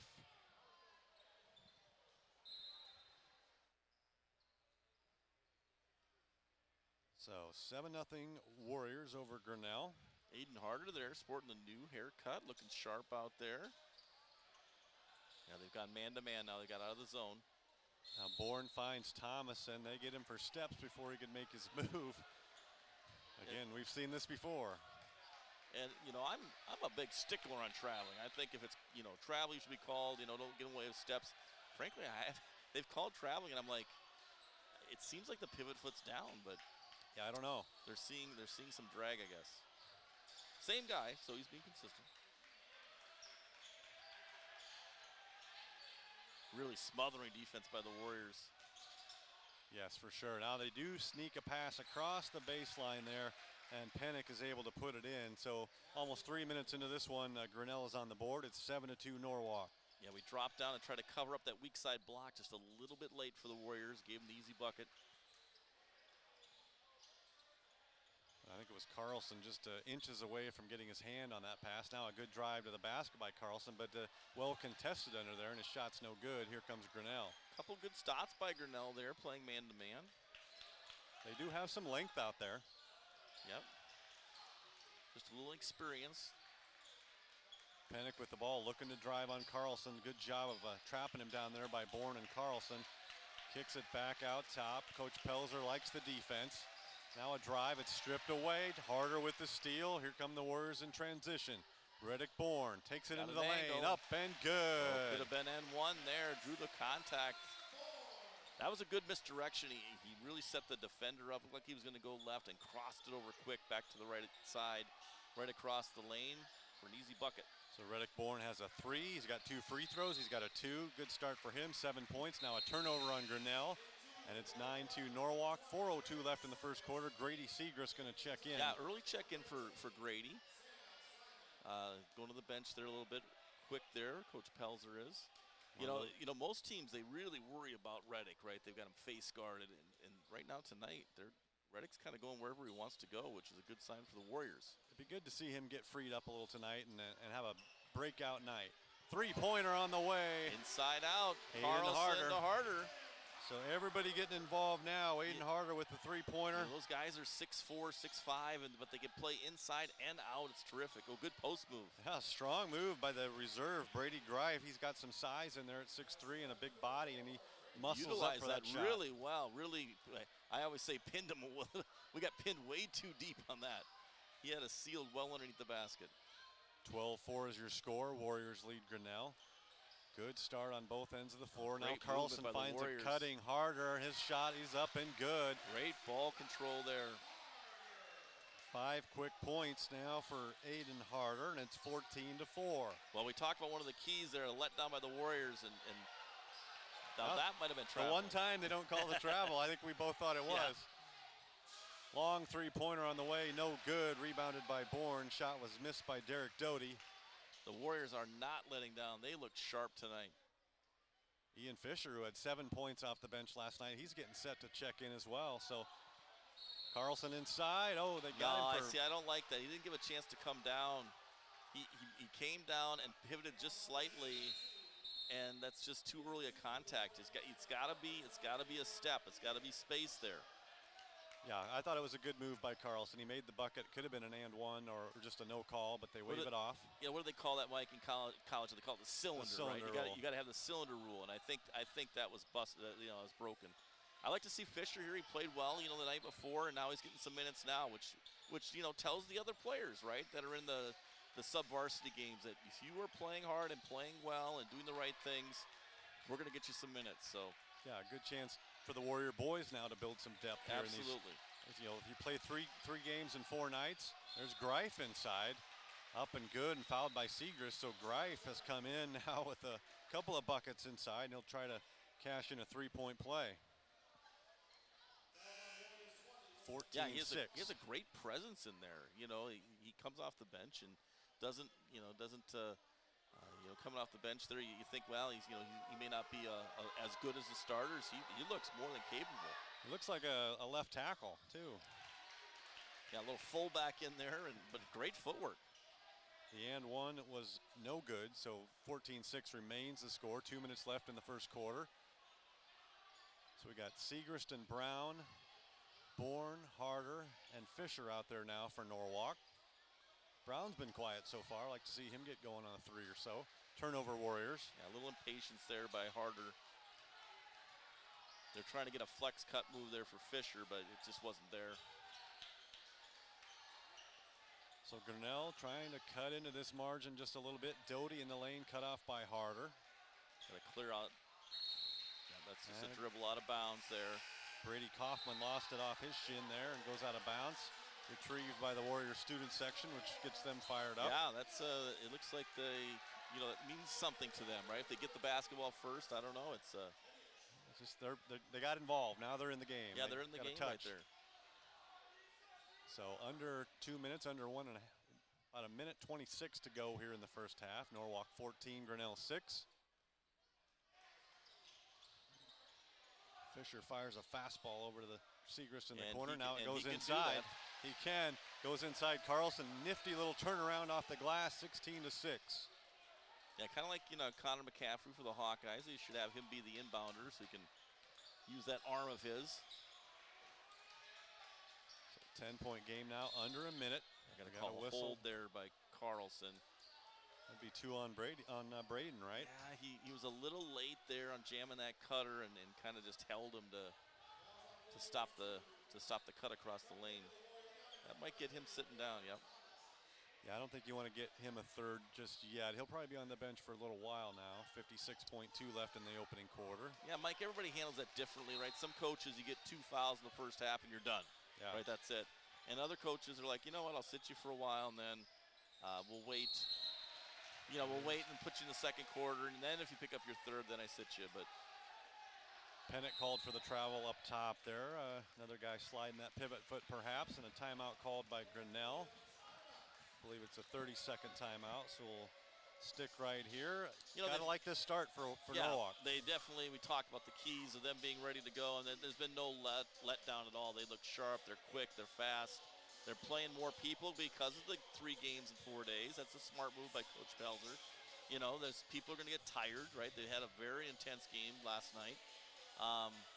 But, on the other hand, Coach Brandon Sharp over there, he got down early, 7, 9 points, and now it's kind of even into that 10-point deficit. And I think he's probably calling timeout. He kind of realizes, hey, if I can get a 2-for-1 here maybe, cut the lead down to 6 or 8 points. He's kind of then, got the game kind of settled in a place that he might want it. So, yeah, we've seen. I don't know if you watched the Iowa-Indiana game last night, but it was 28-7 early on. Yeah. Iowa was getting blitzed, and they end up cutting it down to 5 late in the first half, and they win a thriller. Yeah. So being down early, you can recover from that 'cause you got time. Yeah, if you're going to give up a big run, you do it early. And here, Bourne tries to muscle his way in, but the shot off the glass rolls out. So an empty possession there for Norwalk, and Penich kicks it back out. 3-pointer on the way for Grinnell is long. Shot missed up there by Cole Blackford, but the Tigers chased down the board. And knocked away. Fisher had it, and they got knocked away. 16.2, now they go inside, and they're going to get the foul on Bourne going over top of the post-up player there, yep. Pennick. 4 fouls on both teams now here in the opening quarter. Shot clock is off. Chance here for Grinnell to cut it underneath 10. There's a good look. Good inside-out action. 3-pointer open and on the way. That's got to be a foul. It's no good. No foul call, but it will go to Norwalk here with 6.9 left in the quarter. But a lot of bumping on those offensive rebounds.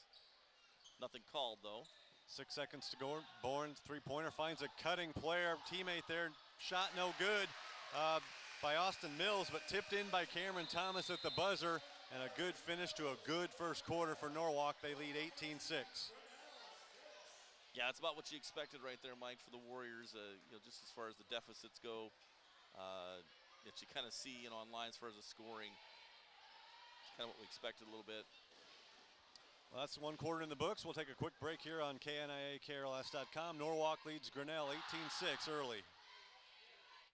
At Greg Young Chevrolet in Norwalk, your satisfaction is their top priority. Their friendly professional team is committed to helping you find the information and assistance you need at every step of the car buying and ownership journey. Combine that with their award-winning customer service, thousands of vehicles to choose from, and always here community care, you can trust the team at Greg Young Chevrolet in Norwalk will go the extra mile to ensure you drive away in the new or used vehicle that fits you. Check them out at gychevynorwalk.com or stop by the dealership at 2501 Sunset Drive in Norwalk today. Find out what your school's coach thinks of this week's high school sports action during the Hy-Vee Radio Coaches Corner. Every Saturday morning starting at 9, hear from our local football, volleyball, and cross-country coaches on how their team did and what they have coming up. We'll take a look around the world of Indianola, Knoxville, Norwalk, Pleasantville, and Melcher Dallas sports each Saturday at 9 a.m. during the Hy-Vee Radio Coaches Corner on the one to count on for today's local sports coverage, KNIA, Knoxville, Indianola. Back to Norwalk, second quarter underway. 18-6 Norwalk leads Grinnell here early on. Mike Effner, Steve Wormer-Skirkin with you. Turnaround shot in the lane by Grinnell. They're no good. It's Pennick on the turnaround shot. Now Ian Fisher on the other end. Nice little soft left-handed shot. Down on the low block. So Ian Fisher, who had 7 points in that win at Ballard a night ago, has his first 2 of the night, and it's 20-6 Norwalk. Gives him a different presence than Carlson, right? He's a bigger player, takes up more space, and he's working hard and fresh when he's in there, right? So you like the sub player that comes off the bench and is just going to, give that straight hustle, that straight energy. Really could pick up the other players. Now inbounds play gets it to Pennick, but good job of Harder of cutting him off there before he could get a shot off. Going inside now again, it's the big guy. And again, once a good footwork down there by Brady Greif. Shot off the glass and in, 6 points for Greif. Yeah, you don't get that kind of footwork just showing up in the gym once in a while. That gentleman's played some basketball and has really worked on having that footwork be as solid as it is.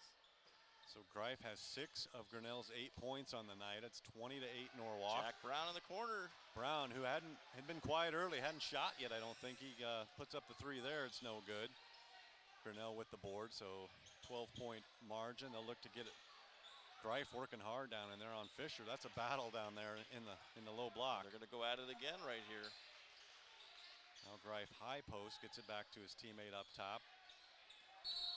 Making another travel there. I'm just guessing as I looked down. I heard the whistle and I kind of knew what happened. Cole Blackford called for traveling. He tried to get too big a step, too big a running start. And that's not going to work tonight with these officials. You know who they've been watching. Who might like this officiating tonight? Chris Larson. He's always calling for those travels. But tonight they've all been called. There's no doubt, except for that one that was inside. That was kind of crazy. Now he calls from a lot more when it's the other team, but that shot this time Fisher testing his range with a long 2. It's no good. Foul on the rebound. Thomas maybe on a pin down, yeah. So one problem right now, that's already the 6th foul. 2 minutes into the second quarter, so one more. Thomas has 2 fouls now. So he's going to sit. So you got Braden sitting, Thomas sitting, which means Fisher's got minutes and Segrist's got minutes. Segrist, one of those good golfers for you. That's exactly right. He's a talented golfer, good golfing family, and he's a very confident player out there, which bodes well in basketball and golf. Great job by Aiden Harder there on the steal, but on transition, it's stolen back by Pennick for Grinnell. Oh, good pass. Good pass now. Going inside, looked like could have been steps or a foul, but nothing called. Harder comes away with it. Now they get Pennick for a foul. It's a little frustration foul there. So that'll be the 5th foul on Grinnell now. It gets a little physical in there off of those missed shots. The offensive players are not giving up on that. They really battle for that offensive board. Speak of the devil, Chris Larson has spoken here. He says we're sounding good on the stream. Well, like we talked about, it's been a little bit of a challenge to get everything synced up there. Other schools have tried to do it too, and they've been unsuccessful there before Christmas. Oh, turnover here. Yeah, Aiden Harder got caught in no man's land. I like the fact he knew the rule. He's like, you know what? It's okay, I did this, but I can't touch it again. So he kind of was like, will somebody else come and get this? But smartly, he grabbed it and just took it aside out, right? You don't want to give them the transition steal layup. So he grabbed it, just made it a side out. That's okay. You can get your defense set. Well, Brady Greif has checked out of the game for Grinnell, but a bigger player has come in for him. Ethan Walker, a 6'5 junior with some size. Yes, Ethan Walker. He's got some presence down there. And I'd like to see him play both Greif and Walker there. That would be your fullback, halfback in there. We've got a battle of the mullets down there, and with Fisher and Walker. That's a good point. They're looking good down there, bringing back the 90s. Good for them. And of course, Chris, I mentioned he likes to see the travels called when they're there. He did mention in his message to me as well that, or to both of us actually, that he thought Braylon Clark had kept her pivot foot down all night, so he wasn't a fan of those travels. Yeah, I talked about that on a little bit before. Braylon Clark, the Warrior basketball player, on the girls team, the referee was demonstrating to Coach Martin and saying, when you pivot, you've got to, obviously you're sliding and pivoting on the toe of your foot. And he said, well, she was doing that, but then she would switch it and pivot on her heel, like she was gaining an advantage, like a tap dancer or something, And I'm like I've never heard that called before. He was adamant about it. He demonstrated it, but I guess we gotta go with it. I would need the replay on that. I would need the slow-mo replay and sit down with the officials and break it down on Monday morning. We'll get you some scores here, but one that jumps right out. Indianola and DCG tied 19-19 at the half in boys action. Yeah, those are two good ball clubs, two teams that are well coached. It's going to be a great game.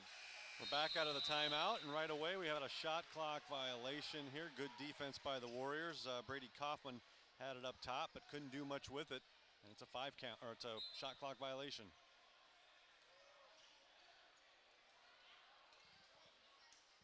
So still at a 12-point lead. The Warriors raced out to like a 7-0 lead, and now it's at 12 right here. So they've really been dominating the whole game. Oh, there's nice a great pass feed. inside.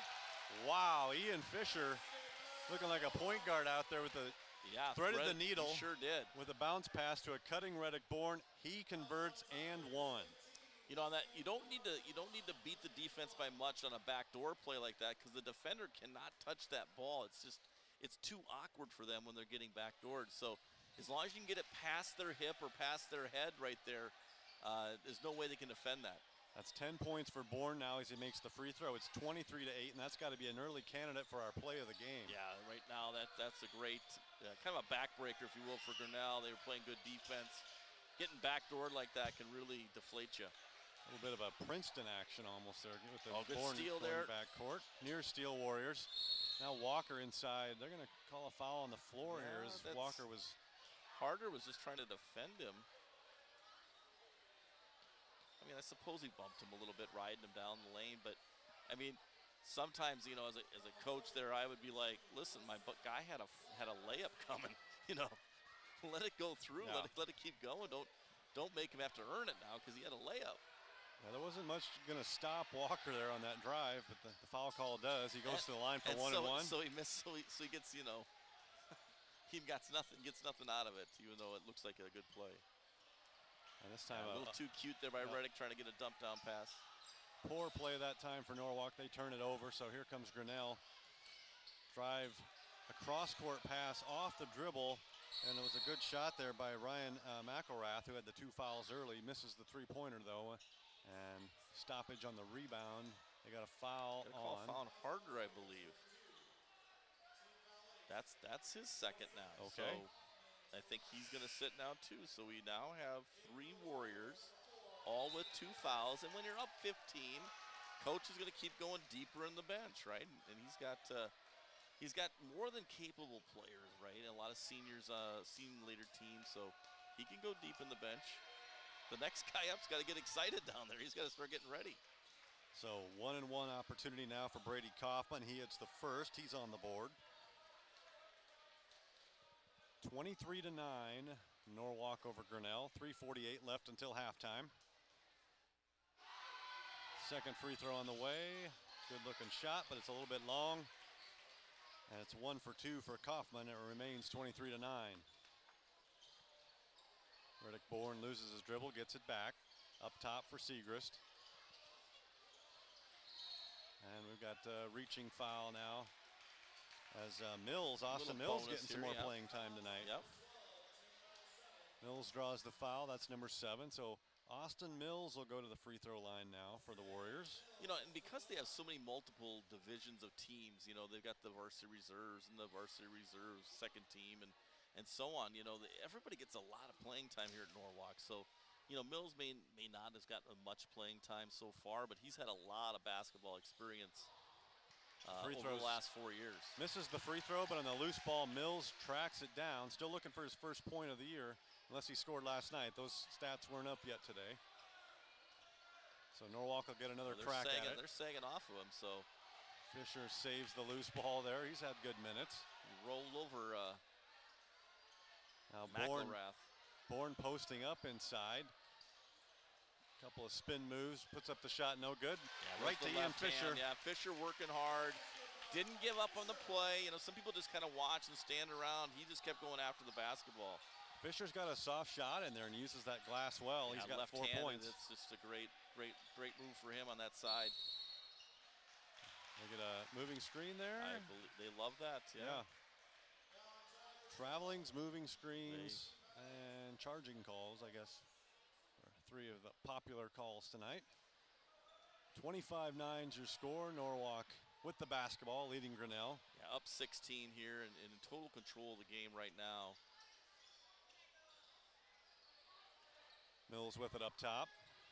There's a good 3 look if he wants it. Segrist passes it up, now tries to get it back to Bourne. It's stolen away, but Segrist does come up with the loose ball. No, they're going to go with the shot clock here. Shot clock got reset, shouldn't have. It's hard to know on that, right? Did he have possession? Did he not have possession? You know, that kind of thing. I kind of thought there was a change of possession, so. I did too, to tell you the truth, but we'll see what they do with it here. They're going to put it at 11. 11. Yeah, it's good experience, but shot clock operator right down to 11, very quick like that. In college, they would have had to look at the video monitor and exactly. replay it. Brown for 3. Jack Brown. Jack's back. Here we go. We need Jack Brown all year long to hit that shot when it's open. Remember that night up in Des Moines, Lincoln, when he knocked down 5 in a row in the first quarter? That was the story of that ball game. Now a steal by Brown. 4-on-2 opportunity. Brown going to dish it off to nice Bourne. No-look pass. And 1. Brown assists Riddick Bourne. Layup and 1. It's 30-9 Norwalk. That happens so often in basketball where you make your shot, that first one, and it just kind of opens the floodgates for you. I think that was number 3 on Carson Pennick, perhaps. He's checking out. Yeah, he's kind of walking a little gingerly, too. I think he got a hard hit there. Whoop. Lane violation. Oh, they wave off the free throw.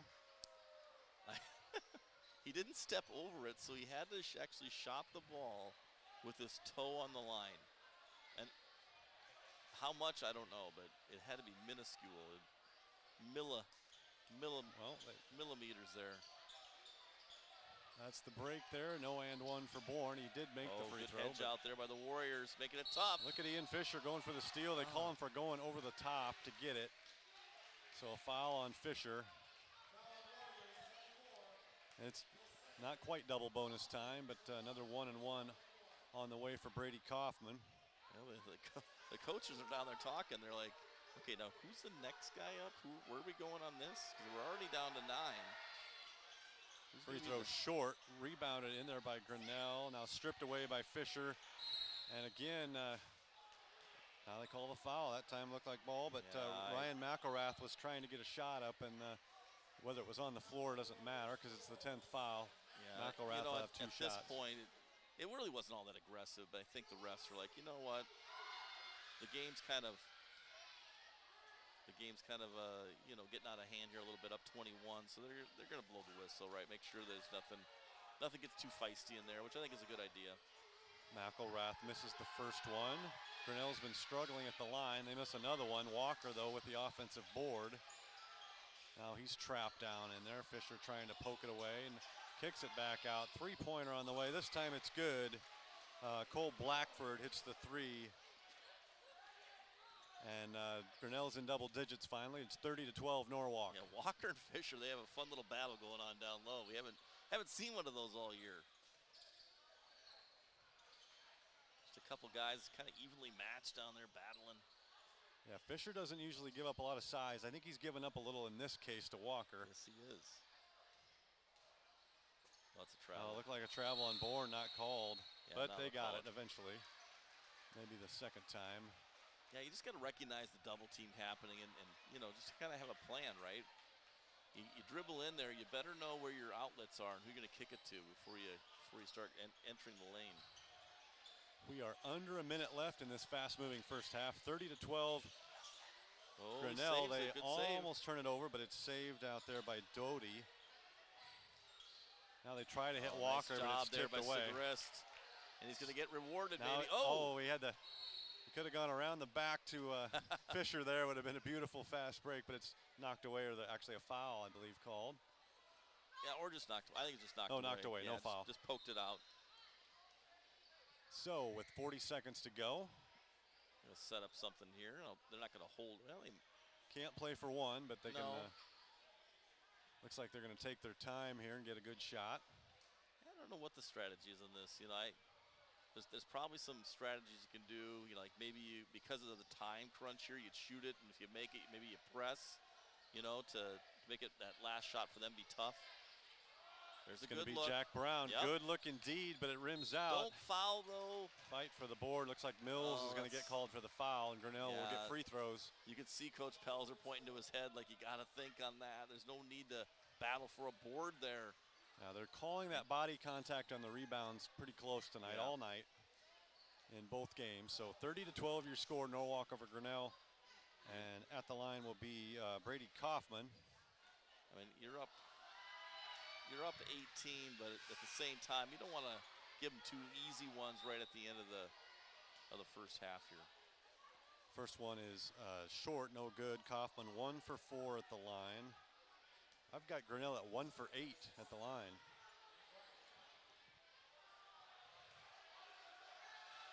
So 11.9 to go. Norwalk will have a good shot to get down the floor here. Second one no good. Brown rebounds. He'll get it to Bourne. Get the last shot here. 8 seconds to go.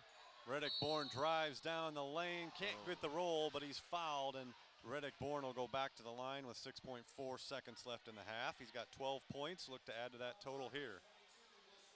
He's had a nice first half. And Coach Pelzer gets all his players back. He's like, I'm not going to have that over-the-back call here if there's a miss. Making sure that doesn't happen. Usually do that at the end of a game. You know, you don't want to, if you're up, you don't want to have a cheap foul or something and give them easy free throws. It's a little unusual at the end of a half, but probably a smart move there. You don't want anything cheap because that's how the officials are calling it. It's very tight. Bourne hits them both, so it's 32-12. Grinnell's going to try to get a shot off here before halftime. Good defense out there. They reverse the ball, and that three is banked in, but it's going to be after the buzzer. Three-pointer by Sam Simon. Nice shot, but it's all for naught. Yeah. It banked it in there. About a 40-footer. So we've reached halftime here. A great half indeed for Norwalk. 32-12 lead over Grinnell as they look to get that second conference win of the year. Your thoughts so far, W? Well, it's about what we thought, right, as far as, you know, comparing scores and online and such.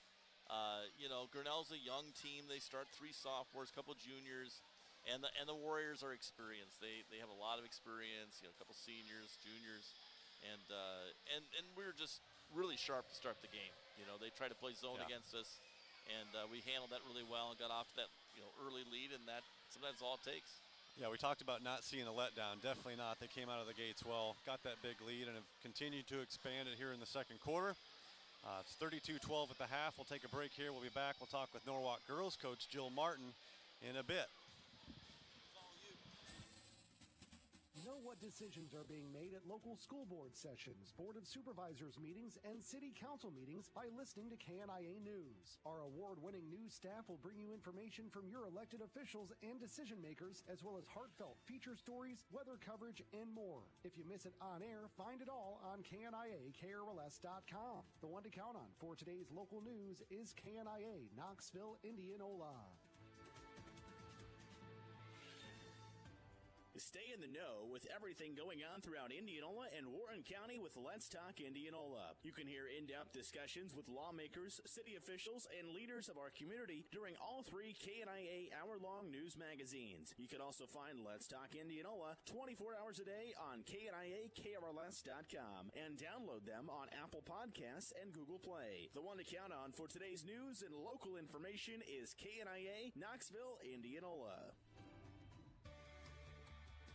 Going for a walk out by the lake, a hike at Elk Rock, or a bike ride on the Somerset Trail and want to hear local information and stories? Check out the KNIA podcasts. All of our Let's Talk and in-depth programs are available as podcasts for your convenience. Check out interviews you may have missed with our archived programs saved as podcasts at KNIAKRLS.com and use the drop-down menu on the homepage to subscribe to never miss an episode.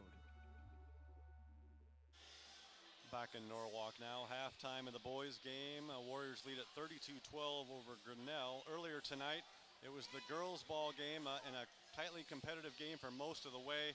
Grinnell pulled away a little bit at the end of the third quarter, held off a late run by Norwalk to win 42-36. We're joined now by Jill Martin, head coach of the Norwalk girls basketball team. Another good effort by your team tonight. Hung in there for most of the way, just that one little bad stretch there late in the third. Yeah, our girls did a great job, especially as we talked earlier. We had a really tough week this week. We were excited about these opportunities, and we're glad we did have this week. But I was really proud of their efforts, especially being the third game of the week and a quick turnaround where we didn't really get to have a normal prep night for sure. What did you tell the girls after the game? Because it is tough playing. You played number 2, number 3, and number 13 ranked teams in the state. And, you know, they've been playing those tough teams all year, and it's been hard to get W's, but I've never really seen them drop their heads. They've always kept their heads up. Yeah, we talked a lot about that. We challenged them last night after our game in Huxley to how are we going to respond to that? Are we going to hang our heads and feel sorry for ourselves? I mean, that's a good ball club, but we got to have better effort, and they definitely showed that tonight. I was really proud of their quick turnaround. So again tonight, the first start for freshman Ava Carlson, and some big things out of her tonight. She was our player of the game. 8 points we had her for, probably had to be close to double-digit rebounds, and a good job defensively down low on Grinnell's leading scorer, Hayden Hull, who was held to 1 field goal tonight. Yeah, you can't say enough good things about Ava Carlson. She's got it in her genes. She works hard. She's trying to soak up as much as she can as a freshman. And we threw her out there tonight, and man, she did a phenomenal job. The girls are we do good shout outs at the end of our huddles in the locker room after every practice and every game, and I think every single one of them wanted to give all the shout outs to her tonight, and the teammates recognized her stepping up like that. Again, short notice, short preparation. I said, call me after class today after school, because obviously we're doing late prep with back-to-back games, and she stepped up in a big, big way. And you feel like now that you've got her established it a little bit, now you got Kaylee Carey coming off the bench, giving you good minutes off the bench. You feel like you're slowly kind of building some depth with this team. Yeah, and we talked about the girls early on, as I'm sure every program does, that our lineup's never set, and we are not so prideful that we wouldn't change our lineup based on matchups, and I think you'll continue to see us do that because we'll do whatever it takes, and we take our scouts serious, and yeah, it's tonight it worked out really well for a lot of us, and finding some niches that we were successful in, and we got to keep building on that. So now you've got a couple days off here before your next game on Tuesday. A road trip coming up. You're not going to be home again for quite a while. But next week, 2 ball games. It's more of a traditional week. You're at Newton on Tuesday night. You're at Oskaloosa on Friday night. I assume you're taking a day off in here somewhere to give them their legs back, and then you'll get back after it? Yeah, we'll kind of do our normal week, even with the games. So we'll get our 2 days of prep in for Newton. And again, like you said, we're looking forward to a normal week, but again, there's that school factor too where it's finals week, so you just never know. But our girls have done a nice job of getting prepped, and I think it'll be nice for them to get into a routine, especially with finals week, to be just a Tuesday, Friday week. This is probably going to be the first time you'll go through a whole week without playing a state-ranked team. A chance for the girls here to really maybe make some hay and maybe get a little momentum going here. If you could get a couple wins next week, how big would that be for these girls? I think just being this young, and again, people may laugh or whatever, but I couldn't even tell you our record because we have so many other things that we're building on right now. That's the least of our concerns. And but again, a win does a lot for a team, right? So we want those young kids to be rewarded with a win. They've been rewarded with a lot of other things, but a win says a lot more that I can provide them or positive feedback I can give them. And their effort, their focus in our scout, and things like that, they deserve to get those W's. So again, this week you faced Dallas Center, Grimes, Ballard, now Grinnell. What did you learn about your team through those 3 games? I think we're tough. I think we're still putting together being tough for 32 full minutes, but I do think we're tough and we're resilient, and we're just got to put all those together with our basketball IQ and skill, and I'm just, again, there's no other team I want to stand next to or be a part of daily practice and things like that. I'm really proud of them. So again, that's Norwalk girls head basketball coach Jill Martin tonight, following the team's loss to Ballard, a 6-point loss, not to Ballard, to Grinnell. And they'll be back at it Tuesday night at Newton. Coach, thanks for joining us, and we look forward to next week and seeing the girls get back out there. Sounds good. Thank you for covering our girls. Yep, thank you. That was Jill Martin, Norwalk girls coach. We'll take another time out here on KNIA KRLS, and we'll be back. We'll talk more about the first half here, which was a good one for Norwalk, and we'll be back on KNIAKRLS.com. At Greg Young Chevrolet in Norwalk, your satisfaction is their top priority. Their friendly professional team is committed to helping you find the information and assistance you need at every step of the car buying and ownership journey. Combine that with their award-winning customer service, thousands of vehicles to choose from, and always here community care, you can trust the team at Greg Young Chevrolet in Norwalk will go the extra mile to ensure you drive away in the new or used vehicle that fits you. Check them out at gychevynorwalk.com or stop by the dealership at 2501 Sunset Drive in Norwalk today. Bellflower Florist and Gifts in Norwalk is your neighborhood floral and gift shop that offers exceptional quality, service, and design for all your floral needs. Conveniently located at 2251 Sunset Drive, Suite C in Norwalk, and open Monday through Friday, 8 a.m. to 5:30 p.m. and 8 a.m. to noon on Saturdays. They are proud to serve Norwalk, Indianola, Carlisle, and surrounding communities and Des Moines metro area. Bellflower Florist and Gifts is your family-owned full-service flower and gift shop for all locations. From floral arrangements to gifts for everyone, they have you covered at Bellflower Florist and Gifts in Norwalk. At Holland Farms Senior Living in Norwalk, their goal is for every resident to make Holland Farms their home for years to come by offering services in 3 distinct residential options: carefree living, assisted living, and memory care. Holland Farms can gladly serve the needs of all who reside in their community. Holland Farms Senior Living opened its doors in May of 2021 and is conveniently located at 2800 Sunset Drive, right next to Elizabeth Holland Park. If you are interested in learning more about Norwalk's newest senior living community and would like to schedule a tour, simply visit hollandfarmsliving.com. And back in Norwalk, 32-12 your halftime score. The Warrior boys lead Grinnell. We'll take a quick look at some other halftime scores that we have. Boys scores from around the region. Indianola and DCG were knotted up 19 apiece at halftime. Pella Christian and Pella in a good one. Pella Christian 24, Pella 21 at the half. Also at halftime, Knoxville 30, Albia 29. So we got another close game there. And then not so close, South Hamilton 31, PCM 16. A halftime score. Here again, 32-12 Norwalk over Grinnell, and we'll take a look now at the halftime scoring for Norwalk.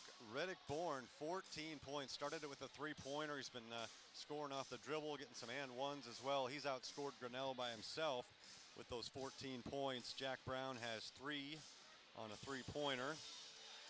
Braden Carlson with 4 points early. Cameron Thomas has 2. Ian Fisher 4 points off the bench, and Aiden Harder has 5. For Grinnell, Brady Greif had 6 points off the bench, so some good moves down in the low post. 3 points for Cole Blackford, 2 for Carson Pennick, and 1 for Brady Kaufman. Getting ready now for the start of the second half here. Again, Norwalk with that 20-point lead. Mike Effner along with Steve Wormer-Skirkin. Talked to Jill Martin there of the Norwalk girls head coach at halftime. And what do you want to see out of the Norwalk boys here in the second half, Coach? Well, anytime you're up like 20 like they are right now, you just kind of want to break it down into little increments. There's a little backdoor lob play right away. Or work on other things, Mike, right? Work on little special quick hitters. I think that's always something you can work on. That was the second time tonight Carlson scored off a lob. The other one was off an inbounds play. This one was more traditional. You gotta like it as a coach when you drop a play like that and it works right out of the gate. Yeah, it gives credence to everything, right? That the players believe in you as far as, you know, hey, coach knows what he's doing here, and he set up a play, and it got a layup, and if we execute, coach says we'll score, and we did, so it really helps out everybody. Here comes Grinnell, pass across the lane. Good pass to Kaufman, but he was unable to make it. Loose ball rebound goes off Norwalk. It'll stay with Grinnell. And that was right there. They had really a point-blank layup, and the sophomore kind of faded away a little bit.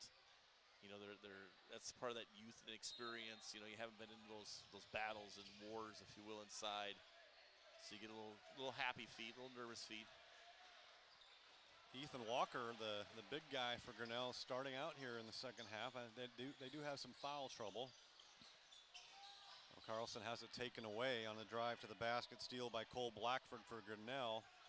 He's going to try to go coast to coast, weaving in and out of traffic, and he does, and gets an and one. They get Carlson for the foul there. I think he picked up his third.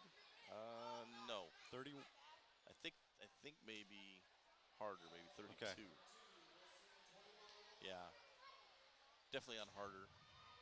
So Blackford had the steal, took it all the way down court, gets the layup, the and one, and the free throw. And now 6 points for Cole Blackford. Yeah, a little standing around for the Warriors in that attack. Everybody just kind of watched the ball players go right inside. Tough shot put up there. That time by Thomas, no good. Here comes Grinnell with the ball once again. It's Blackford. He left the ball. Pull-up shot rimmed out. Kaufman with the rebound. Back out to Blackford. Three-pointer no good. And now Thomas clears it out of there for Norwalk. Reddick Bourne thought he was going to go Euro. He kicked it out to Brown. Three-pointer no good. Walker rebounds for the Tigers. Walker definitely gives him a presence inside. He's about 6'4", probably 240 pounds.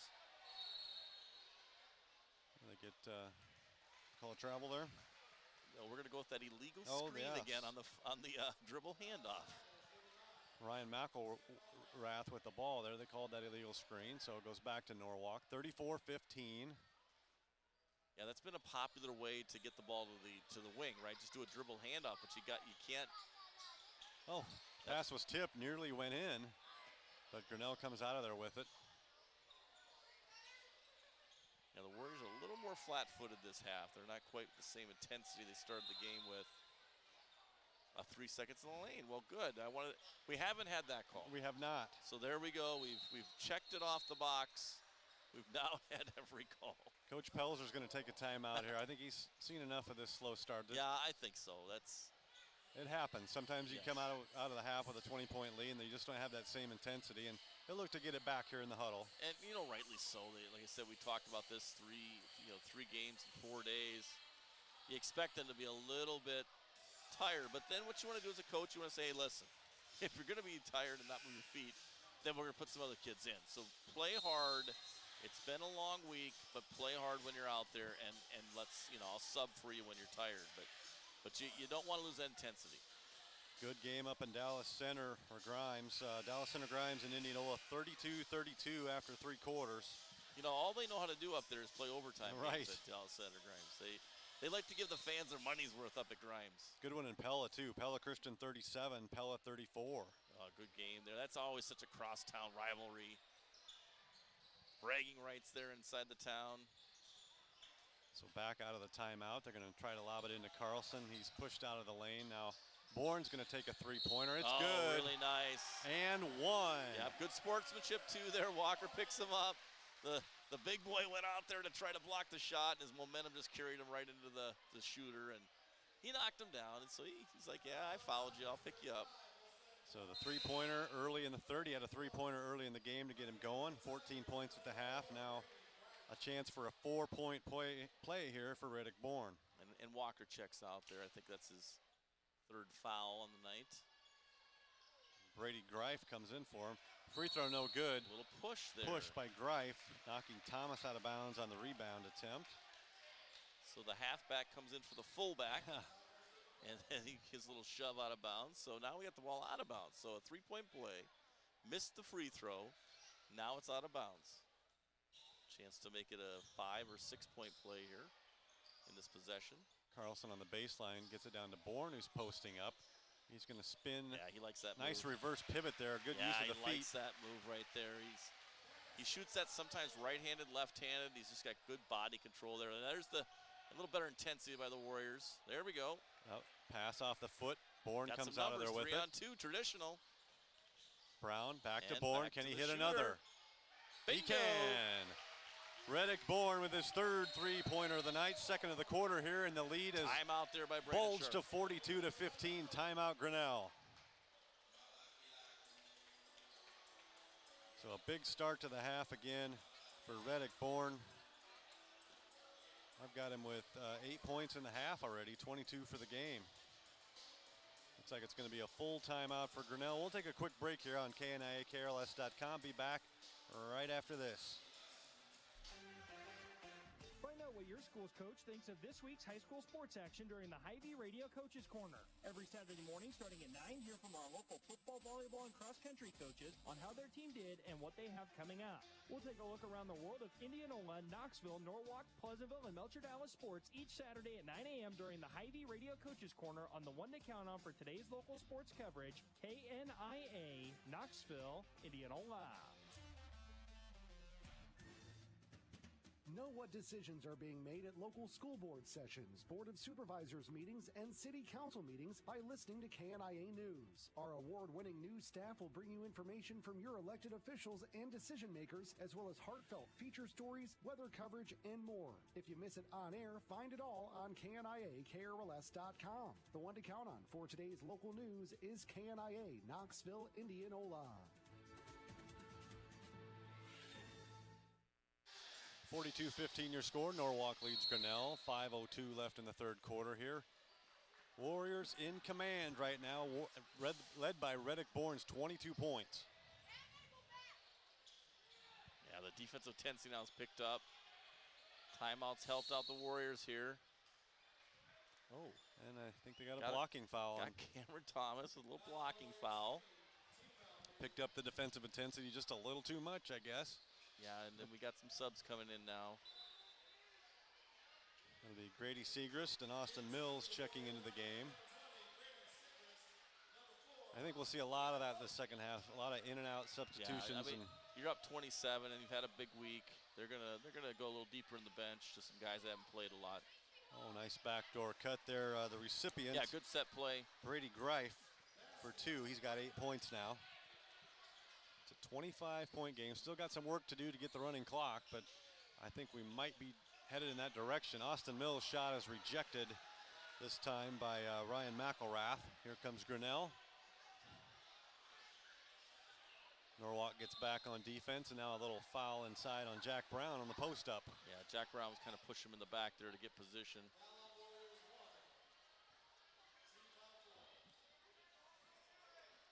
Fourth team foul of the quarter on Norwalk. Inbounds. Reddick Bourne went for the steal, didn't quite get it. Now Greif with the ball. They whip it inside. Three-pointer on the way is good. Oh, no, not McElrath. That was Cole Blackford. Cole Blackford. Again, that was another out-of-bounds play. So Brandon Sharp, the head coach there for the Grinnell Tigers, got a couple good out-of-bounds plays to get themselves 5 points. Second three-pointer of the night for Blackford. Gets Grinnell to the 20-point mark now, 42-20, a little 5-0 run here for the Tigers. And a pass inside to Carlson was off target. Stolen away by Greif, and they have a whistle. I thought it was just a bad pass, but Carlson didn't seem to be really looking for that entry pass. It went over his head. Greif intercepted it, but I guess they called him for a foul on that. Okay. Inbounds pass is going to go past midcourt, but get that in the backcourt. That's okay. Mills will pick it up there. Good recognition there by Mills. It's good minutes for Mills, right? Hasn't had a lot of time. Brown open three-pointer. That was all Mills right there. Yep. He did a down screen and screened off of Jack Brown's defender, and easy three. Second three-pointer of the night for Brown. He's got 6 points. The lead back to 25, 45-20. Kaufman now with it for Grinnell on the other end. There's Blackford looking to split two defenders. He kicks it out, three-pointer open. Good offense there, but no, the missed shot. By Carlson. Took it right away from Greif there. And Greif's complaining down the other end. Better hurry back. Seegers passes up a shot, now tries to feed Carlson amongst three defenders down there, and it's knocked out of bounds. Yeah, I think they missed the open guy on that one. Grady's got to be a little more maybe looking for that shot tonight. He's passed up a couple of open looks.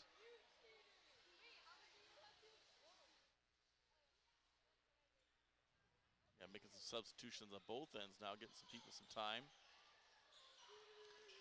Inbounds play here. Bourne's got it on the right wing. Looking inside, two-person game.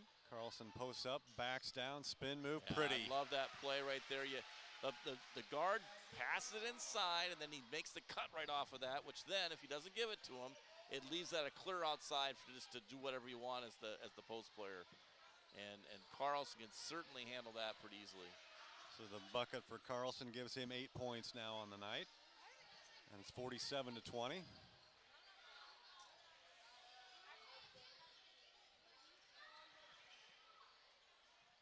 Blackford on the move, guarded by Segrist. Looking for that looking shot. For the shot, no doubt about it. Excellent defense, and they're going to call the travel. Yeah. So Grady Segrist refused to back down there as Blackford was looking to do just that off the dribble. Eventually runs out of pivot foot and called for the travel.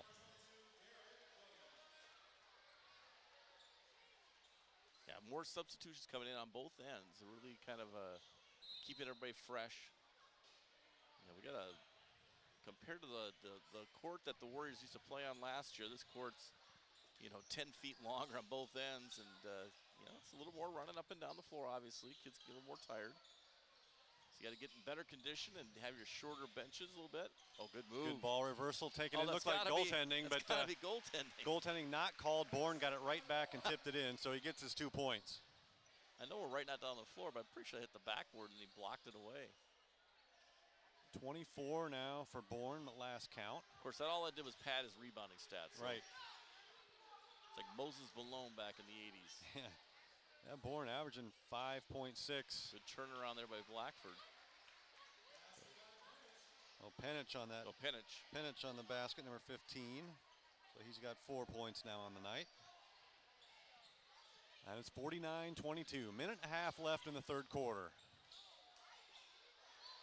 Harder in the lane, now dribbles it back out, finds Bourne, step back two, looking good, 26. Shot there, another two-person game on the weak side, this time with Harder and Reddick Bourne. I love the two-person game, kind of clear out the side for your two best players, or just any two players, right. but players that kind of work together on that. It just really makes it hard on the defense.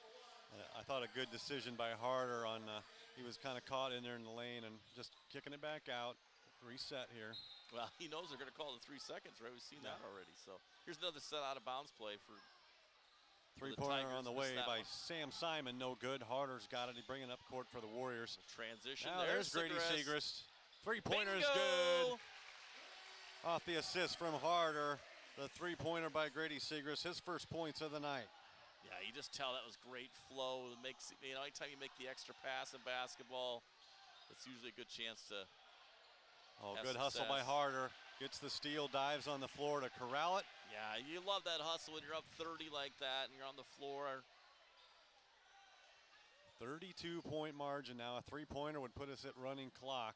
You got a big crowd here at Warrior. What was it, Warrior Fieldhouse? Do we have a name officially?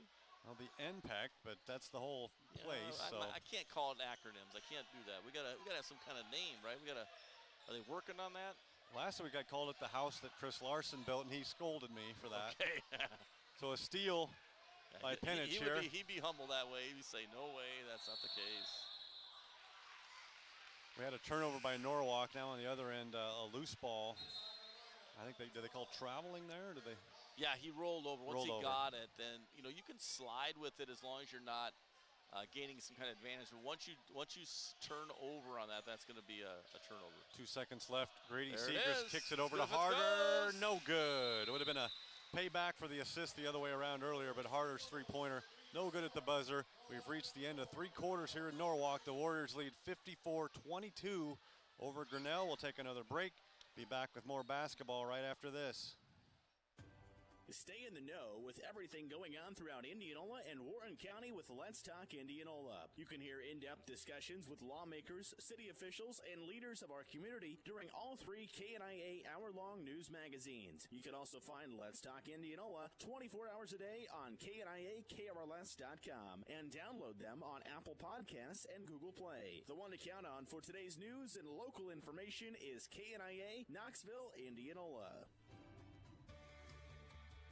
Going for a walk out by the lake, a hike at Elk Rock, or a bike ride on the Somerset Trail and want to hear local information and stories? Check out the KNIA podcasts. All of our Let's Talk and in-depth programs are available as podcasts for your convenience. Check out interviews you may have missed with our archived programs saved as podcasts at KNIAKRLS.com and use the drop-down menu on the homepage to subscribe to never miss an episode. 3 quarters in the books, 54-22 Norwalk over Grinnell. Mike Effner along with Steve Wormer-Skirchin with you. 1 more quarter to go here. We might be looking at running clock soon. Yeah, probably a running clock, and a lot of players going to get to play, which is always fun. You know, when you're at home, you get to get everybody off the bench tonight. Chance to play on the big floor. There's a good pin down there. Kick out. Blackford for 3, no good. Rebound by Bourne. Probably won't see the starters in there much longer. Now, Ian Fisher, nice pass from Brown, but unable to get the hands around it. Turnover on the Warriors. Here comes Blackford for Grinnell.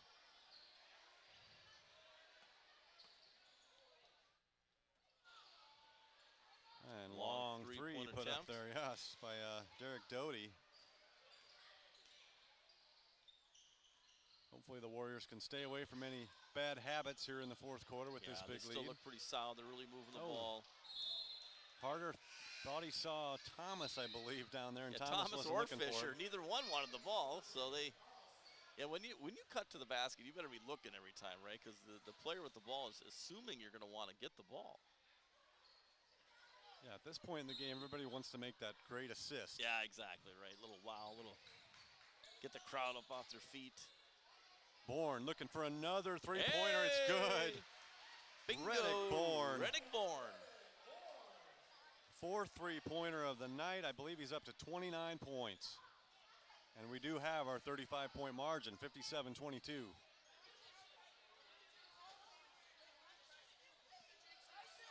A trap, near steal by Harder. But the shot put in down there by Penich. And it's 57-24. Yeah, bounced right into his lap there on a little ping pong play. Warriors now going to work on some things here, up 33. Brown with the basketball. Now Bourne heat check. Step back, again. nothing but net. 5th three-pointer for Reddick Bourne. Love 32 the jab points. step, the jab step fake. Steps it back. Next down the 3. He knows his time is limited, right? He's trying to get as many points in as he can. He's going to get his. I don't know what his career high is, but he's up to about 32 now. He's close. Inside. Good look inside. Turnaround shot by Penich is good, so he's starting to get some points now. As a coach there, Coach Sharp has got to look at from Grinnell and say, you know what, that inside Here we go. Penich has been pretty good. And he's got it again. He got the roll. It took a high bounce, fell banker. in. 6 3-pointers for Reddick Bourne. 35 points by my count. He's like, no fouls, keep it going. I want one possession. Yes, the subs are at the bench. The subs are at the bench. And another one's coming in, so this is going to be it for the starters, I think. And they've had a great game and finished the week off strong here, which they needed that conference win like you talked about. That'll help. And they've just been top heavy on the schedule. That's the problem. Finger roll. George Gervin style off the glass. Woo. Derek Doty. That was a thing of beauty, I guess. Put that on the huddle highlights. It's right there. Step back Forward 3, again. other end, in and out, and out. Or in and out and in and out. So no good that time for Bourne, trying to get his 7th 3. The kids down there were retrieving one of the basketballs. I think they They might have swapped out a basketball they're playing with. They might have got the game ball down there. Now they're playing with the game ball. Somebody's going home with a souvenir. Somebody's going home with a souvenir. Look at him. He's gone. Oh, there he comes back. I thought maybe he was taking the ball and going home. Well, they're going to have a little pickup game down there with no hoop. There's a lot of space here for the kids to roam around and play. It's just a fantastic facility. 4:27 to go and counting. 63-28 your score. Got Norwalk some new players leads in there. Looks like we got Will Patterson and Landon Edwards. Traveling called on the Dylan play. Rank in there also, with Jack Brown and Aiden Harder. So 2 starters in there with 3 reserves. Yeah, and Coach Pelzer, he's doing the right thing here. He's kind of bringing in, some of the starters that played and bringing them kind of off the bench, a couple at a time, so they get kind of a little PR pub. Dylan Rank's strong move, Very showing off his strong athletic ability. Absolutely. Baseline drive, and he converts. Dylan Rank's first 2 points. Had some hops there. He had quite a vertical. I wonder for that layup. I was wondering if he was going to throw that down for a second. Yeah, I did too. I thought it'd be more contested by the Grinnell defender, but he kind of backed away at the last second. So more players check in there. Mason Johnson, I believe, part of that. Will Patterson, you mentioned already in there. With the ball right here. Dylan Rank. We've got Jack Larson. Last year in the sub-varsity, he used to have these goggles that he would wear, and he looked pretty intense and mean with those goggles. I liked him when he had the goggles on. Sometimes it's all about the look when you're out there, Was it the Laker James forward? Worthy? No, Ramus, I think it was. Yeah, was Ramus. Yeah, Everybody Ramus. wore goggles Yeah, back that's then. true back then. That's all they had, right? They didn't have a lot of technology. Kevin Willis comes to mind, Yeah, maybe. Kevin Willis, sure. Those guys are always intimidating with those goggles. Good double team by the Warriors. 3-pointer on the way. Grinnell, no good. Putback is up and a foul called. And Patterson might get over the back call right there, yeah, on that. Of course, he's going to claim he had all ball. Brady Coughlin is going to end up back at the line. He had 4 free throws in the first half, made just 1. He's got 1 point on the night. First one up, no good. Been a tough night at the line for Grinnell. I know at one point they were about 1 for 7.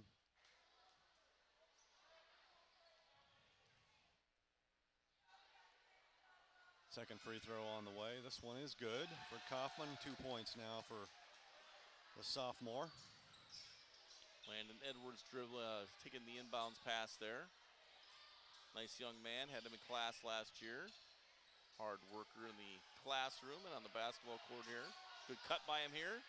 There's a good post move. Nice turnaround by Landon Edwards. It nice falls. job. Showing the athleticism in there and good footwork, and gets the turnaround in. First points of the night. We talked about that with Fisher, right? He had a good sub-varsity game, and then get some more minutes here last couple games out. These players coming in right now, it's a chance for them to showcase themselves a little bit, show that they can handle the moment, if you will. And another substitute for Norwalk, number 21, Alex Sawyer. Need one more. We got to get one more out of there. There we go. Looks like Mason's coming out. Got a lot of guys on the bench. They got Bentley Bazzoni, he's out there. Yep, Bentley Bazzoni. Got him in class right now. So I have a lot of these kids here, seeing these kids in the classroom. Nice young men. Oh, the clock is stopped at the moment with 1:45 to go. We're going to have more free throws here. Oh, yeah, I got to stop on the free throws, right? Carson Penich will go back to the line. The girls' team's making their way up the old tunnel here. They must sense the game's over for the boys. They're trying to beat the rush out there. Beat the traffic, yes. They're going to probably have they'll look at some film at least tomorrow. Maybe have a little light practice. As coaches, you always want to break down your film and always have a couple things that you look at, right, and talk about as far as things that we could do better and things that we did well. It's just every game you can learn from every game as coaches, and if you keep doing that, by the end of the season, right, you become a better ball club. So they'll be doing that tomorrow probably. Penich, I think he knocked down both free throws there to make it 67-31. They called another travel on just a player pivoting. I've got to somehow find the huddle on this. Rewatch that live stream. I've got to break it down. Three-pointer now on the way is hit. Derek Doty gets his first points of the night on that three-pointer. You're asking me to find some technology now for myself to. Oh, there's a steal there for Grinnell. Here comes Doty again. Just had the three. Now the steal and the layup. So 67-36, 5 straight points for Doty. So it's back to a 31-point game. Under a minute now, 55 seconds left to go. The Warriors good ball moving here, swinging it around. Number 40, is that Camille DeVries or is that Jaden Kennedy? I have two number 40s. That individual I don't know.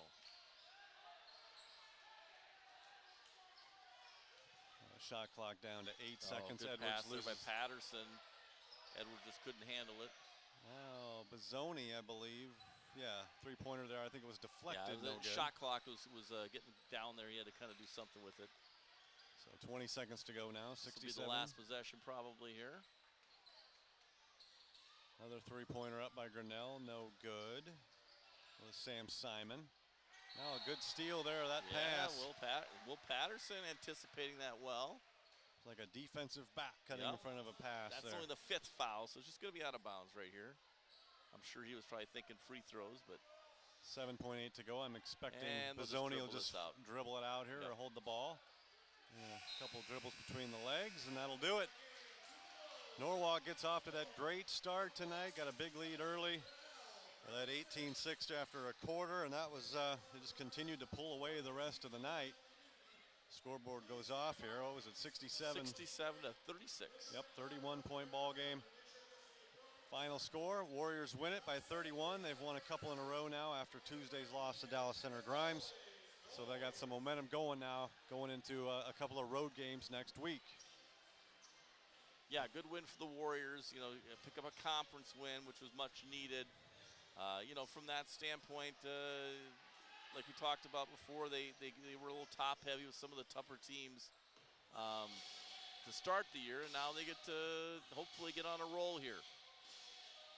We'll take a quick break here. We'll recap this game. Hopefully be joined by Norwalk coach Aaron Pelzer as well. So hope you enjoyed this one. 67-36 your final. The Norwalk boys defeat Grinnell. We'll be back on KNIAKRLS.com here just in a few moments. At Greg Young Chevrolet in Norwalk, your satisfaction is their top priority. Their friendly professional team is committed to helping you find the information and assistance you need at every step of the car buying and ownership journey. Combine that with their award-winning customer service, thousands of vehicles to choose from, and always here community care, you can trust the team at Greg Young Chevrolet in Norwalk will go the extra mile to ensure you drive away in the new or used vehicle that fits you. Check them out at gychevynorwalk.com or stop by the dealership at 2501 Sunset Drive in Norwalk today. At Harvey's Automotive and Machine in Norwalk, your CarQuest Auto Parts team members are here to ensure you get the right parts the first time. Their stores offer a variety of free services and convenient hours to help make your life easier and your driving experience as smooth as possible. At Harvey's Automotive, customer service is driven by independent owners who are passionate about delivering excellence in everything they do. Harvey's Automotive is also a proud supporter of Norwalk High School Athletics, and they would like to wish all the Warrior teams good luck. RE/MAX Precision of Norwalk is ready to help lead the search for your next home. RE/MAX Precision is a premier upscale real estate firm specializing in new construction, residential, and commercial real estate in central Iowa. Their mission is to provide a better type of service for both the realtor and clientele through the use of technology, agent experience, and exceptional market knowledge. Contact RE/MAX Precision today at 515-201-4203. RE/MAX Precision of Norwalk is also a proud supporter of Norwalk High School Athletics, and they want to wish the Warrior student athletes and teams an outstanding school year. Unity Point Clinic Norwalk provides family medicine for people of all ages in Norwalk and the surrounding area. Conveniently located at 801 Colonial Circle and open Monday through Thursday 7:30 to 5:30 and Fridays 7:30 to 5, Unity Point Clinic Norwalk can provide a variety of services for your physical, emotional, and mental health needs, such as routine checkups, immunizations, annual physical exams, and other preventative care. When it comes to your health, trust the professionals at Unity Point Clinic in Norwalk. Going for a walk out by the lake, a hike at Elk Rock, or a bike ride on the Somerset Trail and want to hear local information and stories? Check out the KNIA podcasts. All of our Let's Talk and in-depth programs are available as podcasts for your convenience. Check out interviews you may have missed with our archived programs saved as podcasts at KNIAKRLS.com and use the drop-down menu on the homepage to subscribe to never miss an episode. Stay in the know with everything going on throughout Indianola and Warren County with Let's Talk Indianola. You can hear in-depth discussions with lawmakers, city officials, and leaders of our community during all three KNIA hour-long news magazines. You can also find Let's Talk Indianola 24 hours a day on KNIAKRLS.com and download them on Apple Podcasts and Google Play. The one to count on for today's news and local information is KNIA Knoxville, Indianola. Know what decisions are being made at local school board sessions, Board of Supervisors meetings, and City Council meetings by listening to KNIA News. Our award-winning news staff will bring you information from your elected officials and decision makers, as well as heartfelt feature stories, weather coverage, and more. If you miss it on air, find it all on KNIAKRLS.com. The one to count on for today's local news is KNIA Knoxville, Indianola. Find out what your school's coach thinks of this week's high school sports action during the Hy-Vee Radio Coaches Corner. Every Saturday morning starting at 9, hear from our local football, volleyball, and cross-country coaches on how their team did and what they have coming up. We'll take a look around the world of Indianola, Knoxville, Norwalk, Pleasantville, and Melcher Dallas sports each Saturday at 9 a.m. during the Hy-Vee Radio Coaches Corner on the one to count on for today's local sports coverage, KNIA, Knoxville, Indianola. Cementech in Indianola is hiring for a variety of job openings. Along with competitive pay, Cementech offers free medical insurance premiums, which means no payroll deductions. They also offer 100% employee-owned annual stock grants to build your retirement nest egg at no cost to you, as well as annual educational scholarships awarded to children of employees. Check out their job openings today at cementech.com/careers and come join the team at Cementech in Indianola. And back in Norwalk, final score again tonight, Norwalk boys 67, Grinnell 36. We'll recap this one here. Take a look at the Norwalk scoring first of all, and only one player in double figures, but it was a big one. Reddick Bourne unofficially 35 points tonight with 6 3-pointers leading the way. I had 6 points for Jack Brown, 8 for Braden Carlson, 2 points for Cameron Thomas, 2 for Dylan Rank, 3 for Grady Segrist, 2 for Landon Edwards off the bench, 4 for Ian Fisher off the bench, and 5 for Aiden Harder. Unofficial scoring for Grinnell, I believe we're about 3 points short here, but I've got Carson Pennick with 10 points, Cole Blackford with 8, Brady Greif with 8 off the bench, 5 for Derek Doty, and 2 for Brady Kaufman. That's the scoring rundown. Now we'll take a look at our Greg Young Chevrolet Radio Key Play and Player of the Game. And we mentioned this one at the time. It was pretty. The backdoor cut by Reddick Bourne. And Ian Fisher threaded the needle between two guys, hit Bourne, and I think he got the and one on it too. Beautiful play for our player of the game. Yeah, it happened in the second quarter. You know, the game was still tight. It was about a 10-point game, and that was really kind of a backbreaker. It kind of deflated Grinnell at that point, and that's when the Warriors went on a little like 12-2 run at that point. And again, our player of the game tonight, I don't think there's any doubt about this one. Reddick Bourne getting red hot late, 5 3-pointers in the second half, 6 for the game. Finishes with 35 points to lead Norwalk in this big win. Yeah, there was no doubt. You know, early on they were playing that zone and they weren't concentrating on Reddick, and that really freed him up to do whatever he kind of wanted offensively. And then after that, they still didn't pay quite enough attention to him. And you know, in most games, you know, they've got him, you know, tiger guarded and shadowed and double teamed, and tonight he was able to roam free a little bit more. So with the win tonight, Norwalk improves to 6-3 overall in the year, 2-3 in the Little Hawkeye Conference. Grinnell drops to 3-5 and 0-5 in conference play. We'll take one more time out here, and we'll be back with Norwalk boys coach Aaron Pelzer after this. Steve, good working with you tonight. Yeah, enjoyed it. Thanks, Mike, for letting me tag along here, and I'll see you next week. Is that right? That should be right. We got that a couple of road games, yep. Newton and Oski. Looking forward to it on Tuesday night, right? I think so. At Newton. So. For Steve Wimmerskirchen, this is Mike Effner. One more break. We'll be back with Coach Aaron Pelzer right after this. At Greg Young Chevrolet in Norwalk, your satisfaction is their top priority. Their friendly professional team is committed to helping you find the information and assistance you need at every step of the car buying and ownership journey. Combine that with their award-winning customer service, thousands of vehicles to choose from, and always here community care, you can trust the team at Greg Young Chevrolet in Norwalk will go the extra mile to ensure you drive away in the new or used vehicle that fits you. Check them out at gychevynorwalk.com or stop by the dealership at 2501 Sunset Drive in Norwalk today. Find out what your school's coach thinks of this week's high school sports action during the Hy-Vee Radio Coaches Corner. Every Saturday morning starting at 9, hear from our local football, volleyball, and cross-country coaches on how their team did and what they have coming up. We'll take a look around the world of Indianola, Knoxville, Norwalk, Pleasantville, and Melcher Dallas sports each Saturday at 9 a.m. during the Hy-Vee Radio Coaches Corner on the one to count on for today's local sports coverage, KNIA, Knoxville, Indianola. And back in Norwalk at the NPEC Center, brand new NPEC Center tonight. It was a good night for the Norwalk Warriors tonight. They get off to a fast start, and they finish off Grinnell 67-36 for their second conference win. We're joined now by Norwalk head coach Aaron Pelzer. And Aaron, gotta love that start tonight. You had a big win last night at Ballard. We can talk about that as well, but there was no letdown. They came right out of the gate strong. Yeah, absolutely, and that's kind of one of the things that we've stressed is nobody was very happy with how Tuesday night played out with Dallas Center Grimes. So we kind of challenged them, and I thought they responded. I thought we were a lot better. I think we've kind of solidified our identity, and that we're tough and we play good defense. And I've kind of talked to them a lot about how if you play your butts off on defense, then I'll let you play on offense, right? That gains you some freedom a little bit. I think you saw that a little bit tonight. Obviously, we'll still run sets and run good offense, but we were able to push the ball a little bit more. And I think that's some of the freedom that just comes with if you play your tail off on defense, then you earned it. And one of those guys that did have some offensive freedom out there tonight was Reddick Bourne. Three-pointer right off the bat, and then he got active cutting to the basket. He scored off some backdoor cuts. He was scoring off some putbacks.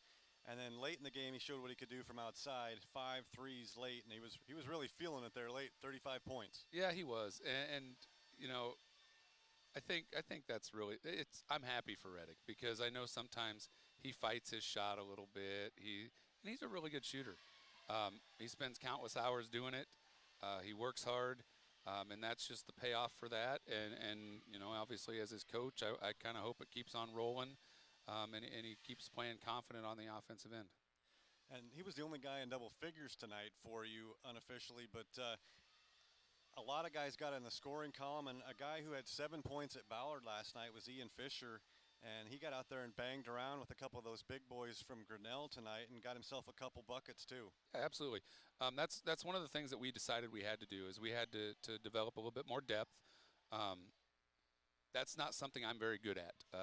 You know, last year being my first year, I had a very, very short bench, and I got comfortable with it. And obviously this year we have older guys that are more experienced and more able to get out there and contribute at times, and I think it makes our starters better too.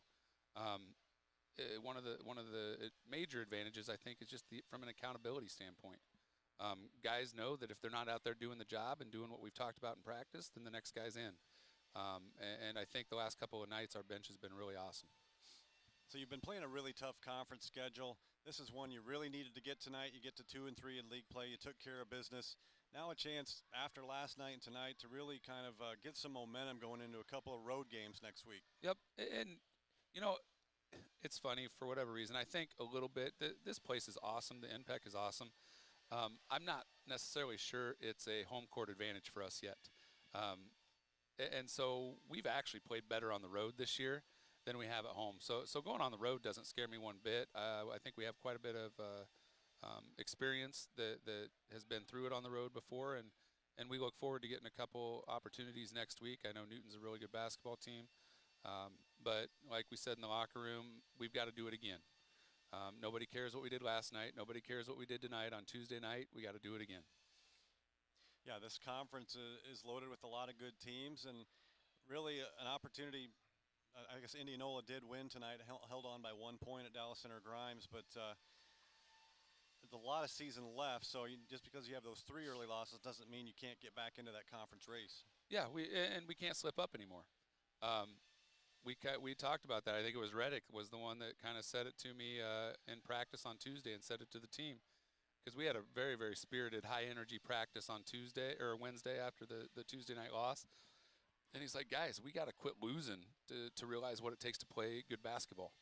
And I think, that's kind of our challenge and my challenge and some of our team leaders' challenge is to make sure that we don't slip up again because we're not doing the things that a good basketball team does. Yeah, another final tonight. Battle of Pella. Pella Christian ended up winning by 12 over Pella. Wow. So that might raise a few eyebrows as well. So, again, great matchups every night in the Little Hawkeye, and you'll have a couple of good road tests next week. We look forward to being there and covering it. Good win tonight, Coach. Thanks for joining us. Awesome. Thank you very much for coming. Have a good weekend. Yep, you as well. That was Norwalk head coach Aaron Pelzer following the 67-36 win tonight for Norwalk over Grinnell. They improved to 6-3 overall, 2-3 in league play. Grinnell drops to 3-5 and 0-5 respectively. Again, back in action Tuesday night. The Warriors will be at Newton and Friday at Oskaloosa as they venture onto the road for the next couple of weeks. So for Steve Wormerskirchen, this is Mike Effner saying so long on KNIACareLess.com. KNIA 3, thanks for listening.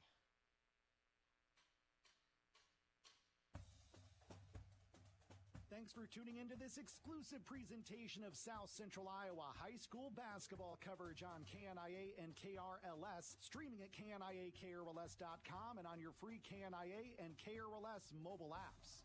Check out the full broadcast and stream schedule for our area high school basketball teams at KNIAKRLS.com by clicking on the live radio sports guide in the sports section. Thanks again for tuning in. The one to count on for today's local sports coverage, KNIA and KRLS.